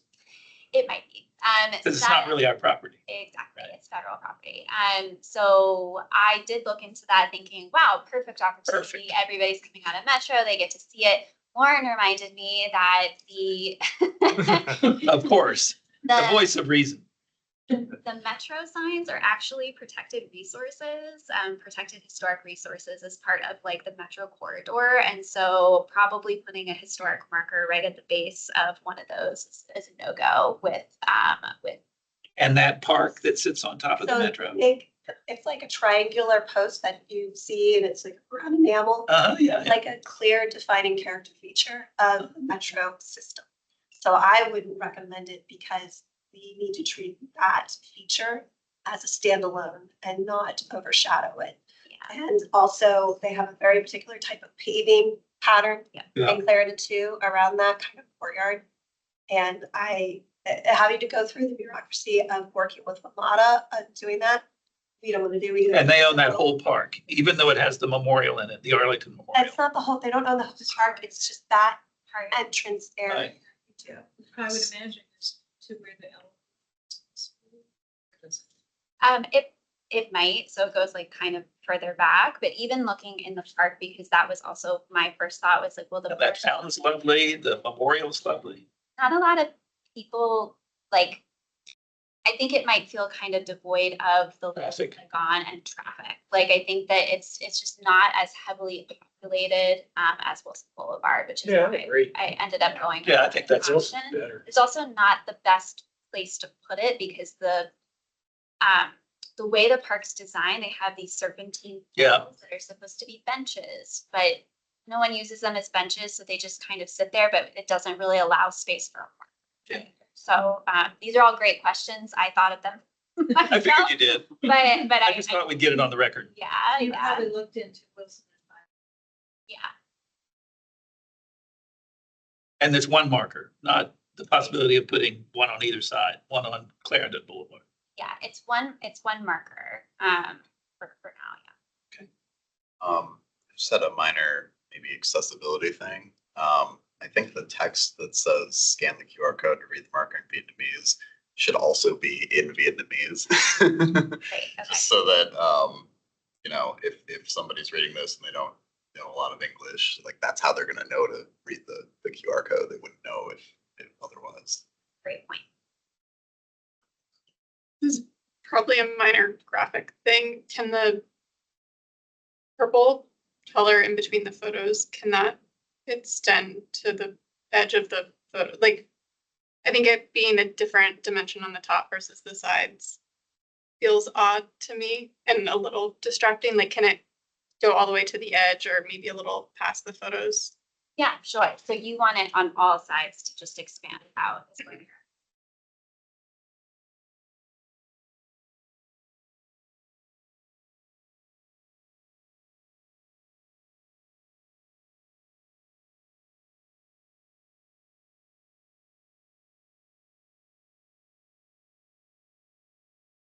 Like, right, statement. Yeah. Approved with I'm good some with that. comments. I really like how you handled the discussion of the transition from Little Saigon, Clarendon to the Eaton Center and what that meant. I mean, it reminds me of the conversation we had last month, the transition, but not as painful from Freedman Village to Queen City and then to the dispersed community. Here, it was a little different story, but it was another one of progression of a small population. It's good it's in there. He's a very, very talented writer, so we were happy to work. She can write our signs anytime. Maybe we should recruit her. Yeah. While we're on signs, I just want to note that thank you to all you all for the effort that everybody put into the Lion Park signs. They're up, they were revealed, and the community really enjoys them and has welcomed them. They were revealed this week or last. Were you there? No. And anyway, they look really nice. Yeah, so thanks for everybody's effort. That's a Historic Preservation Fund project that that went on, so that's great to hear. Everybody can go visit those markers. And people said at the meeting, this is what historic preservation funds ought to pay for. And we need more of them. All right. So I move to approve the Little Saigon historic marker with the comments and edits. To be reviewed by the historic preservation staff. A second. We second. Yeah. When they call your name, please say yes or no.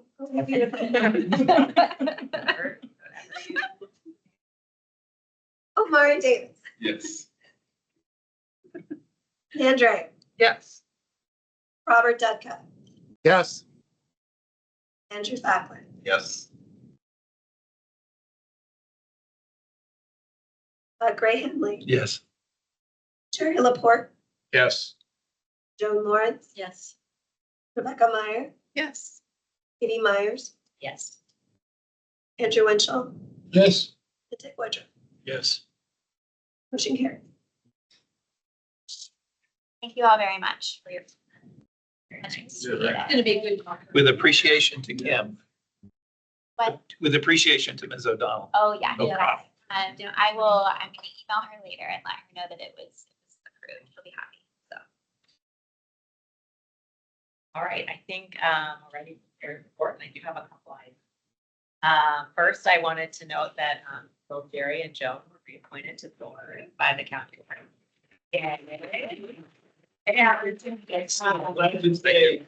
Well, especially because we found out Jerry has now marked 25 years of service to the board. And Wow. So We need to have a party. it's kind of like amazing.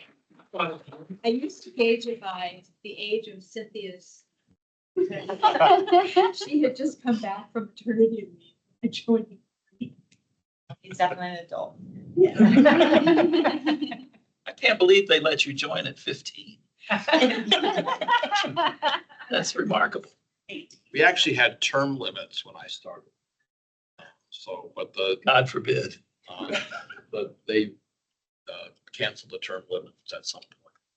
When you and Joan were up to leave, that's when. No, I remember when, I think we had, it was 2 4-year terms. Oh, yeah. 2 Well, 4-year you said, yeah. terms. And I ended my second 4-year term. I think it was a December meeting, and I realized it was my last meeting, and I just left. There was nothing said, and I didn't want to bring it up. So, and then I got a phone call, and they said, the staff, I forget it, one of the members of the staff said something about the meeting, and I said, well, I attended my last meeting. I'm term limited. I can't be appointed. And they said, oh, we don't pay attention to that. Even though it was in the ordinance, they. Oh, my God. So guess I was illegal for a while until the ordinance got changed to, but so there were several of us who were illegal for a while until they got to amending Maybe the this doesn't need to go in amending minutes. the ordinance. So, You just overstayed. yeah, it was. I thought you'd say there was a long silence on the other end of the line. No, but they were aware that they Oh, were they did. ignoring the ordinance, but they were in the process of changing. I mean, it took a while. It was all legit. Well, thank you. And Dick's coming up, but we'll announce your tenure. You get reappointed. If I get reappointed. Yeah, stop writing letters. So speaking of that, I did want to update everyone on Melwood. We did not get a direct response to the letter, but we did get some attention. We got a couple planning commissioners' attention at the meeting the planning commission had where they did pass, they did approve the Melwood project. But one of the planning commissioners did echo our concern that two processes were in conflict and stated that that's an issue. Then I also had a budget meeting for commission chairs, a different planning commissioner, actually, where everyone was talking about the budgets kind of like that they would like for their own commission. She actually noted that historic preservation needed more staff to keep up with things, and or someone at the planning department could have more historic preservation background to help them out. So I thought that was great. Did anybody say That anything they after seem to that? be supportive. It kind of took me by surprise, so I perked up a little, but it was more like a listening session. So we all kind of said what ideally we would love to have. You remember who it was that said that? Yes, so that was Tenley Peterson Okay. that spoke up at the budget meeting, and then Sarah Steinberger was the one. She used to be a member of the. She appeal would- Yeah, so So no offer of part-time, short-time help to move up the consideration because they've already approved the plan. I mean, it puts us in a quandary now. yeah, so no. That was still left, I don't think planning commission can decide that, so that's still not. Did the county board heard it? So that's going to be going to the county board this Saturday. Okay. It's the third item on the agenda. And, you know, of course, if anybody wants to attend or sign up to speak, you absolutely can. It'd be nice if you give me a heads up so I can make sure that they all know too, meaning they being, who helps organize the county board meetings. But that will be, you should be voting on it Saturday. And they do have up my letter, so, yeah, that's out there, so. I don't want to volunteer anybody else. It's up to you all. But those of you who know this issue so well and who wrote that letter, could anybody go and say 5 minutes of this dilemma that's now been created by legislation? I mean, that just to say, Always good to. we're not resolving this, you know? Letters are great, but.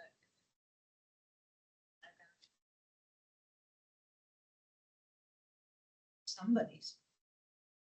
I think if anybody wants to consider it in their schedule, just like let me know and I can explain how the process goes. But do know that they have the letter and that throughout this week, I've been having debriefs with the county board members. They've had some questions concerning preservation. I'd like to leave that just between staff and the county board. So they are aware of the points that were made in the letter. Okay. There might be a chance if they have questions towards staff about the letter and what the concerns were at the HLRB. So that might come up during the discussion. But you'll be there, right? I will be there virtually. Yeah, I cannot be there. I have a jam-packed Saturday, but yeah, I mean, if someone feels strongly they want to go, I think they should. But I do, I said what I said in the letter. Is there any way to figure out what the window is? Of the time. Where it is on the agenda. Oh, I'm happy to text you and let you know. Give you a chance, because I'm going to be also, depending on the planning team who's there in person, to give me an idea of the time when it's going to get heard too. Because there's going to be a lot of speakers. So it might take a lot of the afternoon. Is that the only thing on the agenda? No, it's the third thing on the agenda. Yeah.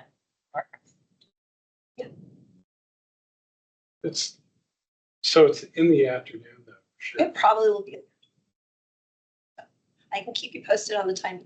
There you go. You have to sign up to Right. speak by a certain deadline. No. Oh, okay. I mean, I think if I did it, my message would be, you need to follow through on your end of the process. You know, you need to make sure that there's enough resources to do the study that you appointed us to this board and we directed the staff to prepare a report. They don't have the resources to do it in a way that's keeping pace with what the planning staff is doing. I don't want to put you on the spot, but that's what I would say. But it's just the truth. Whatever the HLRB wants to. And that's on with the. I'll say, budget. this isn't coming from the staff, this is coming from the board. The board, You know, which is clear in the letter. Yeah. It should be separate from staff. Absolutely. And it wasn't staff stimulated. It was stimulated by the board. We weren't asked to do this. right? I mean, we've acted on a citizen position, you know, and sort of in accordance with the way the process works. And, okay, well, let's be in touch on Saturday, and I have plans, but it's not really, I could conceivably do it. I'll let you know. That would be great. Thanks. Yeah, well, thank me. You know, And then we'll see. I've gone and. Still here. Still on board. I don't really care if I get Well, we do. My favorite line was, I feel like the Lorax trying to protect the historic building and speaking for them because they can't speak. I just some of them looked at what are you saying? And that's not where they're issuing a demolition permit, right? You know, so, So there's still time. right, I mean, that's not like the next day they go out and start. right. Been there. I don't know, maybe they, Well, That's all I can have. I ask you a question regarding this though? Have you heard anything further about the issue of what actually has nailed down the financing needed to make the low income piece happen? No, I haven't, I honestly have not asked any questions really on that, but I do understand that I think are still trying to get all of the money necessary for the project. I haven't asked any questions. Yeah, the thing that concerns me is they get approval on the site plan, move forward, they knock down the building before they really have their deal together. And then they come back and say, we're not gonna do what we're gonna do. We don't have the money, but we will do a development there. We'll build townhouses or whatever, market rate. If something like that happens, it's kind of like a switch. Switch. I know that felt like there have been some situations where that's happened in the past, and it always depends on the level of changes to the plans. If it's gonna go to, let's just say, a general amendment to the site plan, because little things are being tweaked.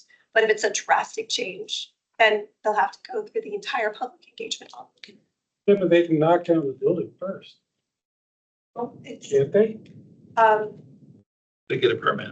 I mean, You have to get a demolition. we think they can't. We think they No, if can't they get a because permit, of they the law that's, we put this process in place by asking for the study that begins an historic review. So according to the law, there has to be a final disposition of that by the county board. And so no demolition till 30 days after that, assuming they reject the nomination. That's the way it should go. But you know what? I don't trust them to. I could see the board just rejecting this application before a study's even ever done. I think there's a lot of what ifs, and there could be certain things that happen in different ways. And I think we just can only focus on what we have right now. And we have to and that's all I think we can kind of anticipate right now. Yeah, I understand. That's what you have to do. That's not what we have to do. I mean, you gotta look around the corner and see this county. Believe me, I know the way they work. What's the problem?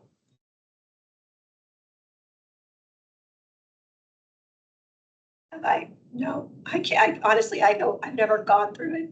On the other end. Yeah, so, but from what I understand, they will, once it goes in though, again, if you all haven't finished if we haven't gone through the whole study, you cannot get that permit. Just can't get it. That's just what. Because of the new law. It's a new law. Right, yeah. So that's what we can, the HLB. Which is why we have to make it very clear to them that this will be a full stop on the project on demolition. They can do, correct, anything related to the demolition permit. They could keep doing. But I kind of share the concern that if this request goes in on this track, they're not paying attention to what's going on over here with us.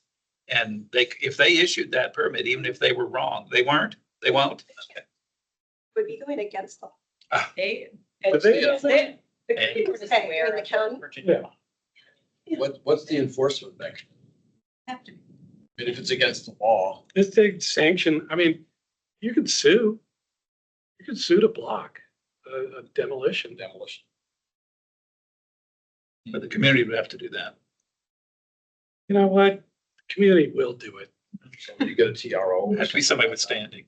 I think that there's so much awareness on this project Okay. and the steps that are going through and permits that will eventually get pulled. I do not think we need to go down that. But again, we haven't even decided that it's a historic protection. Heard so many times. But we've never had this law. Yeah. Now, this is a test. I mean, this is why we're pushing so hard, is to make sure paid attention to. So many times anyway, once. One big One was adopted. Yeah. Well, we will go through our staff report, which we have two different items that we want to discuss with you all tonight. So I'm going to do the first and then Lauren will do the second. So the first one is to provide an overview of the local historic district application form update that was done in November of last year. Excuse me. At that time, we felt that there was a need for improvements to be made to the form, given the popularity of this preservation tool in Arlington, and then also the fact that the form hadn't been updated since 2019.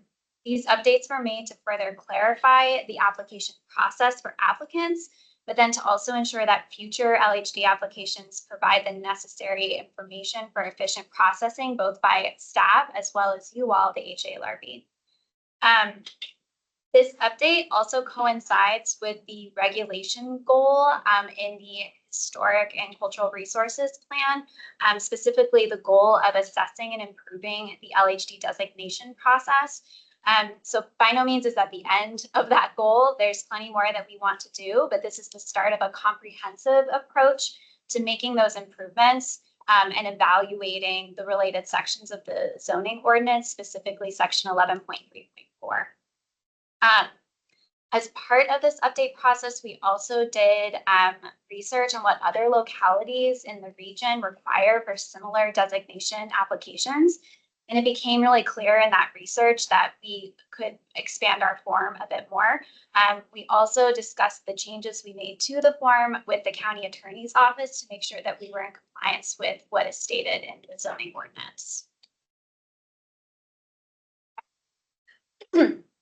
So the new form largely mimics the original form in its format and mostly in its content, but it also includes some new additions as well as clarifications.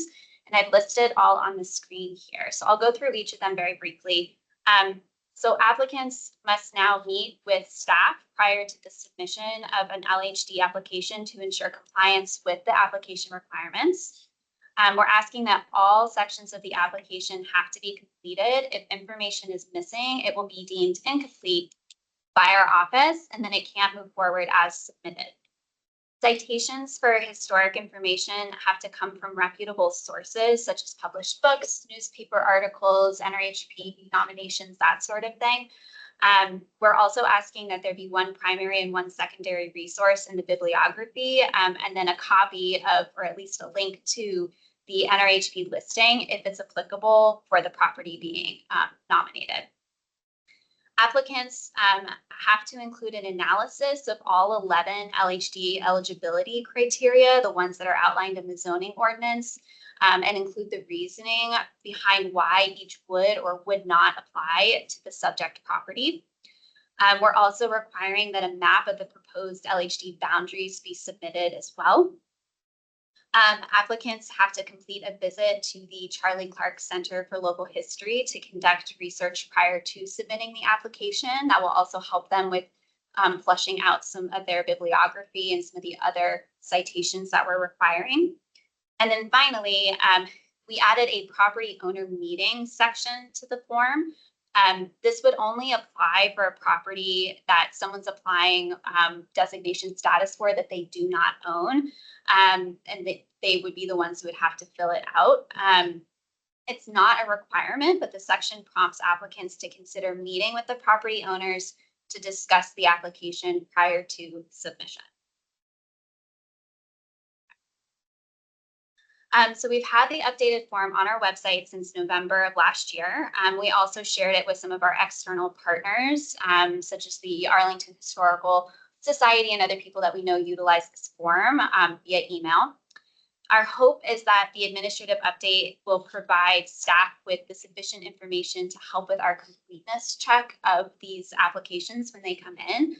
We're also hoping it will help us jumpstart our research for the LHD designations if it gets to the study phase of the process.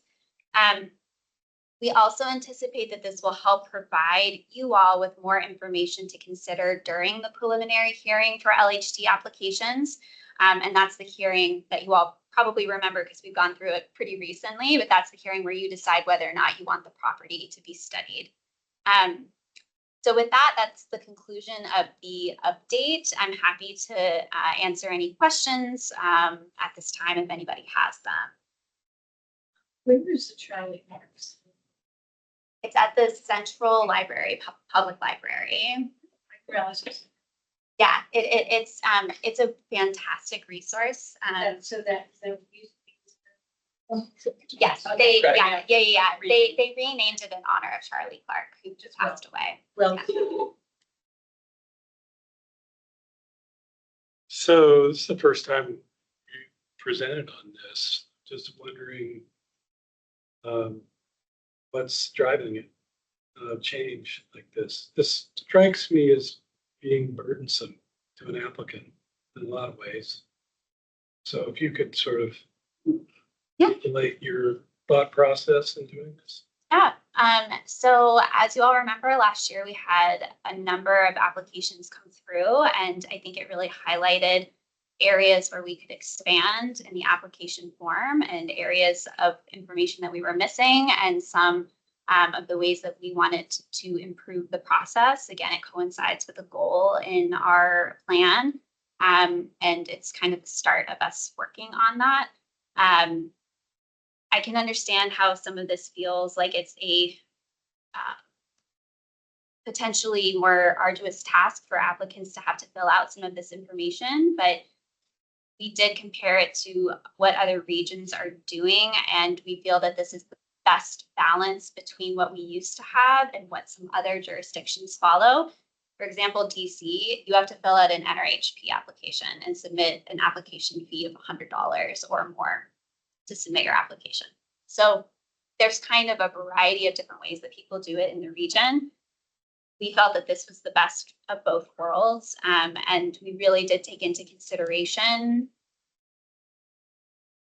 including things that anybody from any professional background would be able to complete, instead of making it so inaccessible that you could only had an architectural history background, for example. Well, that's makes sense. Did you feel that the application that we have been using up to now just was not allow for anyone to give enough information to make a reasonable decision about what to do? Was it? I've never really looked at the old. Is it just ask for no information at all? I think this. Yeah, I don't necessarily, I'm not against it necessarily. I just don't want to inhibit If you people. really are passionate about your house, for example, you want to declare a local historic district. I mean, I don't think it's a burden to go through and the requirements and to justify why you should have a local historic designation. That's, I don't see that. What about the requirement that they meet with staff before they submit it? So there was a lot of thought process. A lot of people do that anyway, don't they? Oh, they don't, okay. What's the point of that? So the point of it is that we've actually encountered quite a few individuals who submit this but don't know what an LHD is. And so they submit it and have no idea kind of the commitment that's required of an applicant, but also the commitment of becoming a local historic district. We felt that it would be better at the beginning of the process to really have that discussion with them and then to also go over what's required in this application and talk through it with people. I don't know if you want to add anything to that. No, I can count probably at least 4 discussions that I've had with different members of the public who wanted to go through this process because they had an expectation. And we had to have certain conversations with them to kind of explain how this may reach their expectation, it may not. And we actually even can consider one that we've heard recently where the applicant who submitted the LHD did not realize the extent of the discussion, the process that you have to make a decision if it should be studied or not, then what that means. And then I can think of other times where we've had applicants celebrate after, well, maybe have said it should become a local historic district, thinking that's it, it's protected. And then having to say, no, that's not the case. It's now going to the county board. And then we're going through that process and finding that people were disappointed that they still weren't getting exactly what they had hoped for. And we felt if they had reached out to us and had discussions with us that we could explain it to them, that maybe it would just make the process go smoother, help them understand why they might not be getting the outcome that they want. And so we thought that it would be important for us to say, really should meet with us. And that doesn't mean it has to be in person or it has to be done, 2 weeks. Like it's a way to be like, you really should talk to us, especially since we're administering the process and we're also making sure that you have all of the information that we can possibly get you, so you can make the decision that you think is best if it should get studied or not. I tend to agree with Joan, and I think this is very reasonable. I sort of wondered about is why require them to go to the Center for Local History? That's sort of, I don't understand that requirement. I think that it's a way for them to get to some of the primary research. They have a lot of resources there that are very helpful with doing research on properties. They can also provide advice on where to find other information online. They're historians, and so it's really to just try to get more research done in this form to help with jumpstarting our research, but then also you all making decisions about whether or not to study it. If they have more information there about why something's important, why it should be designated, it should lend itself to helping make that decision. So I don't know if you summarize the requirement, but all they have to do is go in, check in, and have somebody stamp. I mean, how does that work? That's it. I've had conversations with the center and their staff. Basically, in the form, they have to summarize. The applicant needs to summarize the research that they did, what they looked at, all of that, and then the staff member that is attending them will sign it after it's. So somebody from the Center for Local History is going to have to sign to verify that they visited there. And it's free to go. They have like very flexible office hours. It should not be particularly. Yeah, no, I've been there. So I'm familiar with it. Well, I think it's a great thing to have them consult with you guys first. As in any grant process, the grantee or the person's providing certificate needs to be consulted early and often, as long as it's required, as long as it's within the regulations. But I am a little concerned about it being very bureaucratic. And I think you're trying to do two things here. You're trying to give them advice about how to do it on the form, on the requirements of the form. And at the same time, you're trying to use the form to gather what information we need, the board needs, to make a decision on the 11 criteria. It seems to me it would come across as less bureaucratic if you didn't have so many requirements, but rather had, here are the 11 criteria. The board will make a decision based on 3 or more, 2 or more. Please assess these carefully, fill in great completeness, be very complete in your response to up to 4 of these, so that you think require. And if you want to do the others, we encourage that because it helps the board, rather than you must respond to 11 of these because their response may be, non-germane. The other thing is going to the county resource. I think there are a whole lot of resources that you could turn them to, but rather than requiring people to go there, say in a separate paragraph that goes on top or on the back of the form, here's where you can gather information like this. And we encourage you to talk to the Historic Society, to go to this resource, to use these resources so that you document what you're telling us. And I think a requirement for documentation should be bigger than what you've got. You must document, give us a bibliography of where you got whatever you got. That's the basis of your request, because that's the kind of thing we can assess, whether it's internet and, conspiracy theory, or whether it's something real from a real source. But requiring people to do it is like saying to a person putting in a grant, you have to go and talk to, this person and that person. I don't think that's a fair requirement, but I think it's really good guidance. And that a guidance paragraph, as much as it could be, and then that makes it much less bureaucratic. You fill out a form that has the essential information that we need. You check those boxes, and then whatever they choose to do will weaken or strengthen their proposal, right? And if they want the strongest proposal, they'll follow every piece of advice you give them. If they don't follow it, then they pay a price. How many applications do you generally get a year? Not that many. Last year was kind of an anomaly in that we had 2 submitted. So far, we haven't received any this year. But I would say that maybe it's like 1 a year on average. I would agree with the sentiment that I think they're all really good ideas, and I see why they would be helpful to you guys and also to us. But I just worry it's too many hoops if there's like a timing issue and someone, group of people decide they want to say something.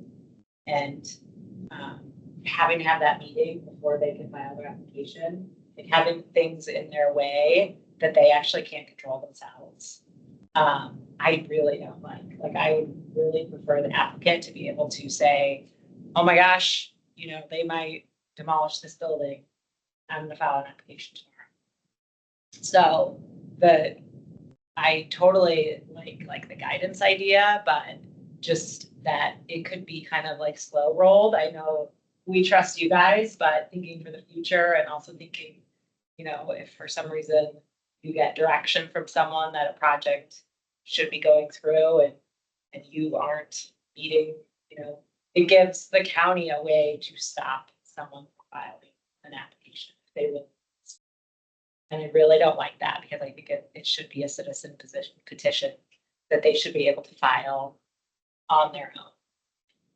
So that's my big issue. I like the idea of the meeting. I like that they, would be recommended or they should come to you, but just that it has to happen. I really like, and I've shared this with them before. So, but that is my big issue. I also think there's a few too many hoops, although really good. And if anyone is filling this out and they know what they're doing, they're going to give you as much information as possible. But I guess I would like to give people an opportunity to do this, in a quick way. And when there's someone who all of a sudden kind of finds out and they haven't, learned much about historic preservation, because I think to do all these things, you have to know a lot about historic preservation.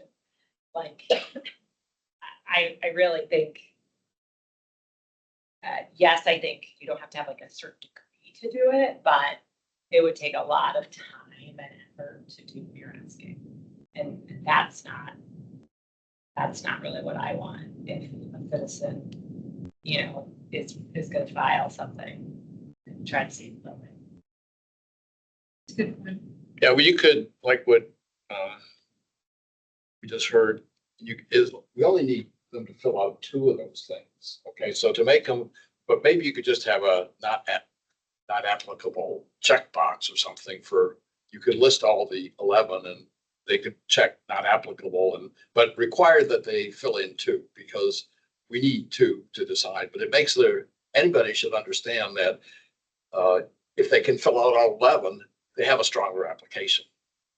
Well, and it's not that they must fill out that all 11 would need to be met in order for the property to be eligible. It's really the spirit behind that was more so because you all are considering all 11.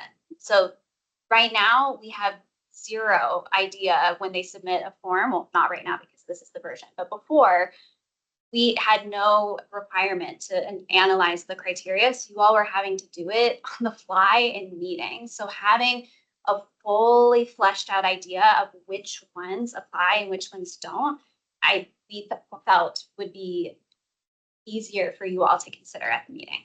But Katie's right. It would discourage people that don't understand the whole thing. I think these requirements come across to a naive person as hurdles. Preventive strategy to keep a citizen from filing one of these, to make it hard for someone who has no background but just wants to save a building they know is important or they think it's important, right? So we don't want to come across as setting up hurdles that give the impression that we're discouraging this. I'm just saying the same thing you said. Yeah, I think this is a good discussion, actually. I mean, what's the next step with this? I mean, where are you with it? I mean, It's live. It's It's already happening? Okay. And you have had no It's also weird filings. That we're just learning about. But I don't think that's abnormal. I don't think that's because of the form. Yeah, did you email us or? I know. Yeah. There was an email in November, yeah, Really? yeah, prior to this. Yeah, I guess That. I think I assumed it was something that was already in place It and is. that we were being informed But is there, that, I'm sorry. Go no, ahead. that's all. I mean, is there a way to just modify it so that we are not requiring people to talk to specific other people, making that requirement that they do that before they submit an application? Because that then requires that third party to be available to them. I'm not saying that third party wouldn't be, whether it's at the Charlie Clark Center or it's you all, but it is definitely a burden for a person to have to do that. They can do their own research. They can look at the 12 criteria and try and figure out, how their project matches that, apply some. I agree with you. They need to do some due diligence, put some brain power into it. Invest a little bit. Yeah. Oh, yeah. And let them do that, require them to do that. But again, I agree with you, Katie. I think require them to actually meet and talk to somebody else before they specifically, you all or Charlie Clark, is burdensome. For not just for them, but for you. Because you have to meet with them. Our preference is. I mean, you can make that a recommendation. Yeah, strong recommendation. We recommend you talk to them. To make it a requirement takes it to a different level. Well, we definitely, you had many discussions on this, lots of background research, and we recognize that this form had not been updated, since it was created. And so in our discussions with the county attorney, these are the things that we thought should be implemented with the updates to the form. And this is going to be a continuing process of us evaluating local historic district process so that we can figure out how we can make it work better. Because I think one of the things that I like to do after these meetings is work with the team to figure out what do we need to do to improve. And based on the meetings that we've had, some of the recent local historic district applications that have come in and the things that we heard you all say, either the frustration of not having enough information or us being frustrated that we weren't able to explain to the applicant what they were volunteering getting into this process. This is part of why we're doing these updates and these changes. So we really appreciate hearing your thoughts on what we ended up doing. And this is hopefully going to be something we're going to continue doing. And they'll let you know where we are when we make any other updates. So you can just have an idea, because we can have these discussions and understand why we're going and doing what we're doing administratively with the LHD application. What I'm hearing you saying is that it's a done deal. This is up, this is up, and this is staying up. But this is a process that we're going to keep going through, because we don't want to have something like this sit for years and not make changes to it based on each time we go through the process. Well, also too, think you it can goes see how, far. it is live already, you can see how it works, and if it works well, don't feel intimidated by it. And people are able to quickly consider local historic district application without feeling that they've been burdened. Consider, because there are some situations in which, for example, some of the homeowners we've had who wanted their houses declared local historic districts, those are not time sensitive, and people have got a lot of time to do whatever it is that is required to perform now. But in a situation where you would like to try to afford property as local historic district preservation, and you don't have the time.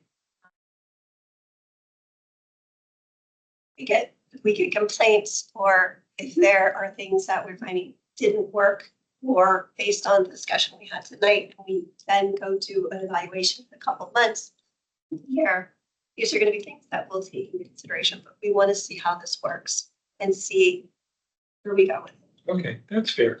And truth to tell, if be pretty hard to have fewer than 1 to 2 applications. For us to deal with it, yeah. I'm not sure you're going to get feedback like that, you know, I don't think someone's gonna like, knock on your door and say, this was too hard for me. Like, I think that they'll look at the application probably and say like, whoa. I love how you think people don't call me and complain. Maybe, I don't know. I think, yeah, maybe. I mean, my preference, and we did talk about, you know, kind of giving it a try, but is, you know, I could kind of live with all the like requirements. The one that really I don't like is that, you know,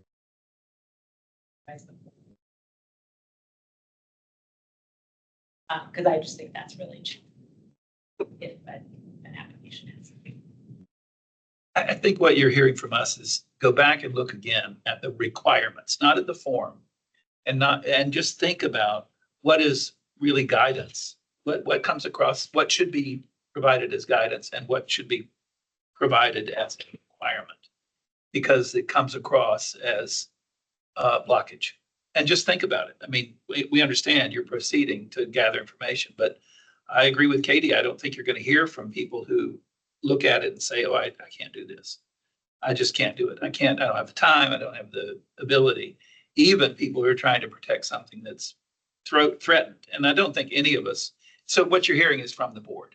And you probably won't hear this kind of feedback from the public. I agree. I appreciate everybody's comments and your time on this item. Yeah. So one of the things that I feel that some of you all maybe have had some questions on is exactly who's doing what. And so we wanted to just do really quickly an overview of the program and each of the members of the team, our mighty team of 4, so that you all can just have this information.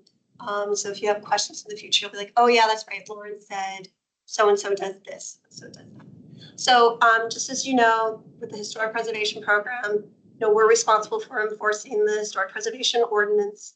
We're here to support you, the HLRB, as much as we can.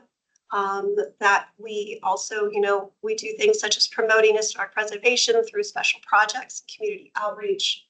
We manage the COAs for 42 local historic districts, which, as we know, also involves an entire neighborhood. And, you know, the fact that that is something that we are always involved with every single week, making sure that those properties are being well taken care of. We offer technical assistance to staff as well as the public. We provide input to all planning initiatives, site plans, sector plans, planning studies. We also, you know, make sure that we kind of review all the different ways that historic properties are being affected either if they're archaeology or if they're buildings above ground, which is the only thing that are above ground, sorry. But the preservation team involves a supervisor, principal planner, the associate planner, and the historic preservation specialist.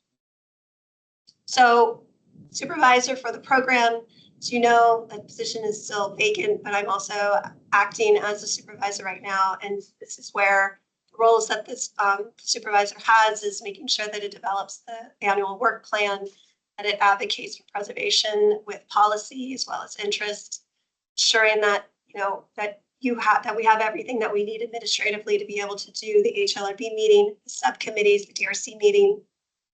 We also have to manage our consultants. We also make it consulting funding, but that's a different thing.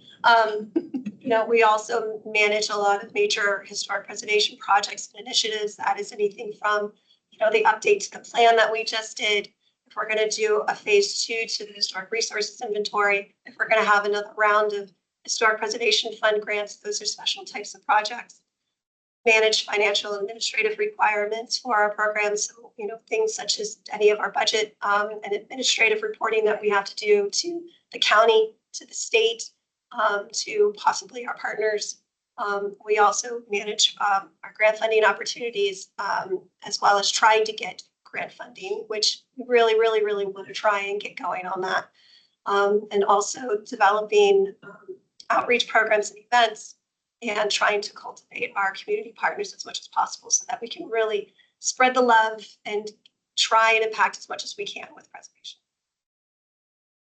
And then there's me, again, principal preservation planner. Sorry, this is not the Lauren hour, but the principal preservation planner, for example, the suggestion that was made on the call that Katie was on. That's me. I'm the one who's working with the planning staff and working through things such as site plan projects and sector plans. Also having to do the easement portfolio program for the county. And that can be anywhere from working with property owners who want to consider easements to drafting the easements to taking those photos and doing those inspections. Also managing any major planning initiatives, such as principal planner would be the person that would help out with making sure that the historic resources inventory is working as well as it can. Participating in site plan review projects. That's why you'll be getting random emails from me asking you to participate in site plan review projects. And having the HALRB represent during those processes, as well as county planning studies, as well as assisting the associate planner and the specialist, and evaluating building permits, which is something I hope will reduce as I make some improvements.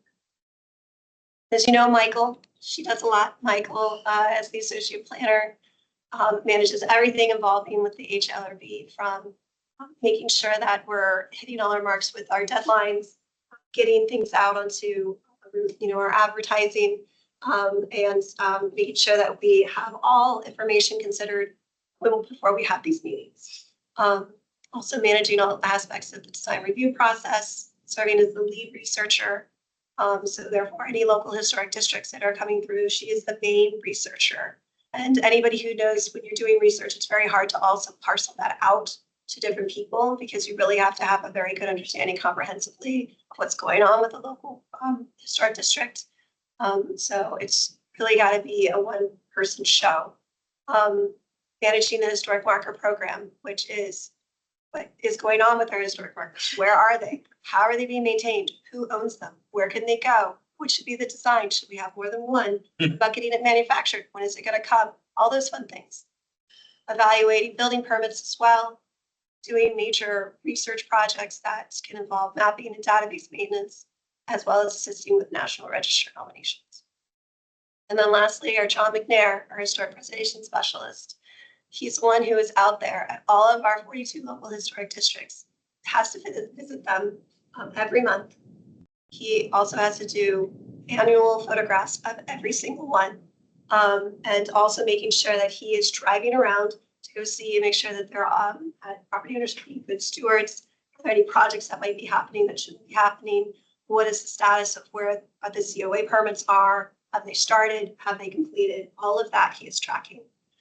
Also making sure that staying completely knowledgeable with the design guidelines, making sure that the COA applications, all of that information is being tracked very well so that the associate planner can do her work, as well as understand where there might be issues and where maybe we need to issue violations that are happening, as well as outreach, education, making sure that we are doing presentations with partners, trying to figure out, making sure that we're getting messaging out that it's history and its historic places, as well as getting the e-newsletter out, trying to get at least 4 done a year, but sometimes we do anywhere from 4 to 8 a year.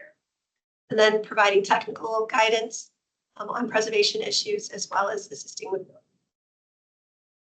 So, I know it's a lot, but this is being recorded. If you ever who the heck does what, please go back to this presentation, check out these slides. And if you're like, hey, I really want to put something in the e-newsletter, I really think you should try and do this. And I'll be like, perfect, you can talk to John. He's the right person. So, but I just kind of wanted to let you know, because I kind of feel that sometimes it can be challenging to understand a lot of the different things that we're managing with the program and trying to get a sense of all the different work that we're doing so that you know that we're not twiddling our thumbs. We're trying to get as much done as we possibly can. And so I just wanted to kind of do that little, well, I know it's late, but I really appreciate you guys taking the patience so that we can kind of explain this, as we want to take these moments where we can, where we can continue kind of reminding and educating so that you are able to ask the right questions and just be well informed as an HLRB member. When you sleep. I don't know. It's really helpful and you work way too hard. Do you still have a vacancy on the staff? Yeah. Well, technically, yes. So. Okay. When you say that, you definitely do. Why do you say technically? Yeah, we do. We've been a team of 3. It's always been a team of, it's been a team of 3 since November 2023. I mean, are you recruiting? authorized to fill the vacancy? No. Well, until the supervisor gets filled, then we would be able to. Oh, okay. So then it would Oh, go, when the principal planner position opens up. okay. I just wanted to understand the staff. Okay. So you have 2 blank positions. So they're. Yeah. I'm hoping we will find out supervisor position hopefully in March, hopefully not later than April. And then after that, depending on what happens, if there is a fiscal standards, then that would be advertised. We'll get through that process. And if that was to happen, it probably wouldn't be until the end summer. So you're otherwise there's 4 positions. There's 4 positions and it's been 4 positions since 2001.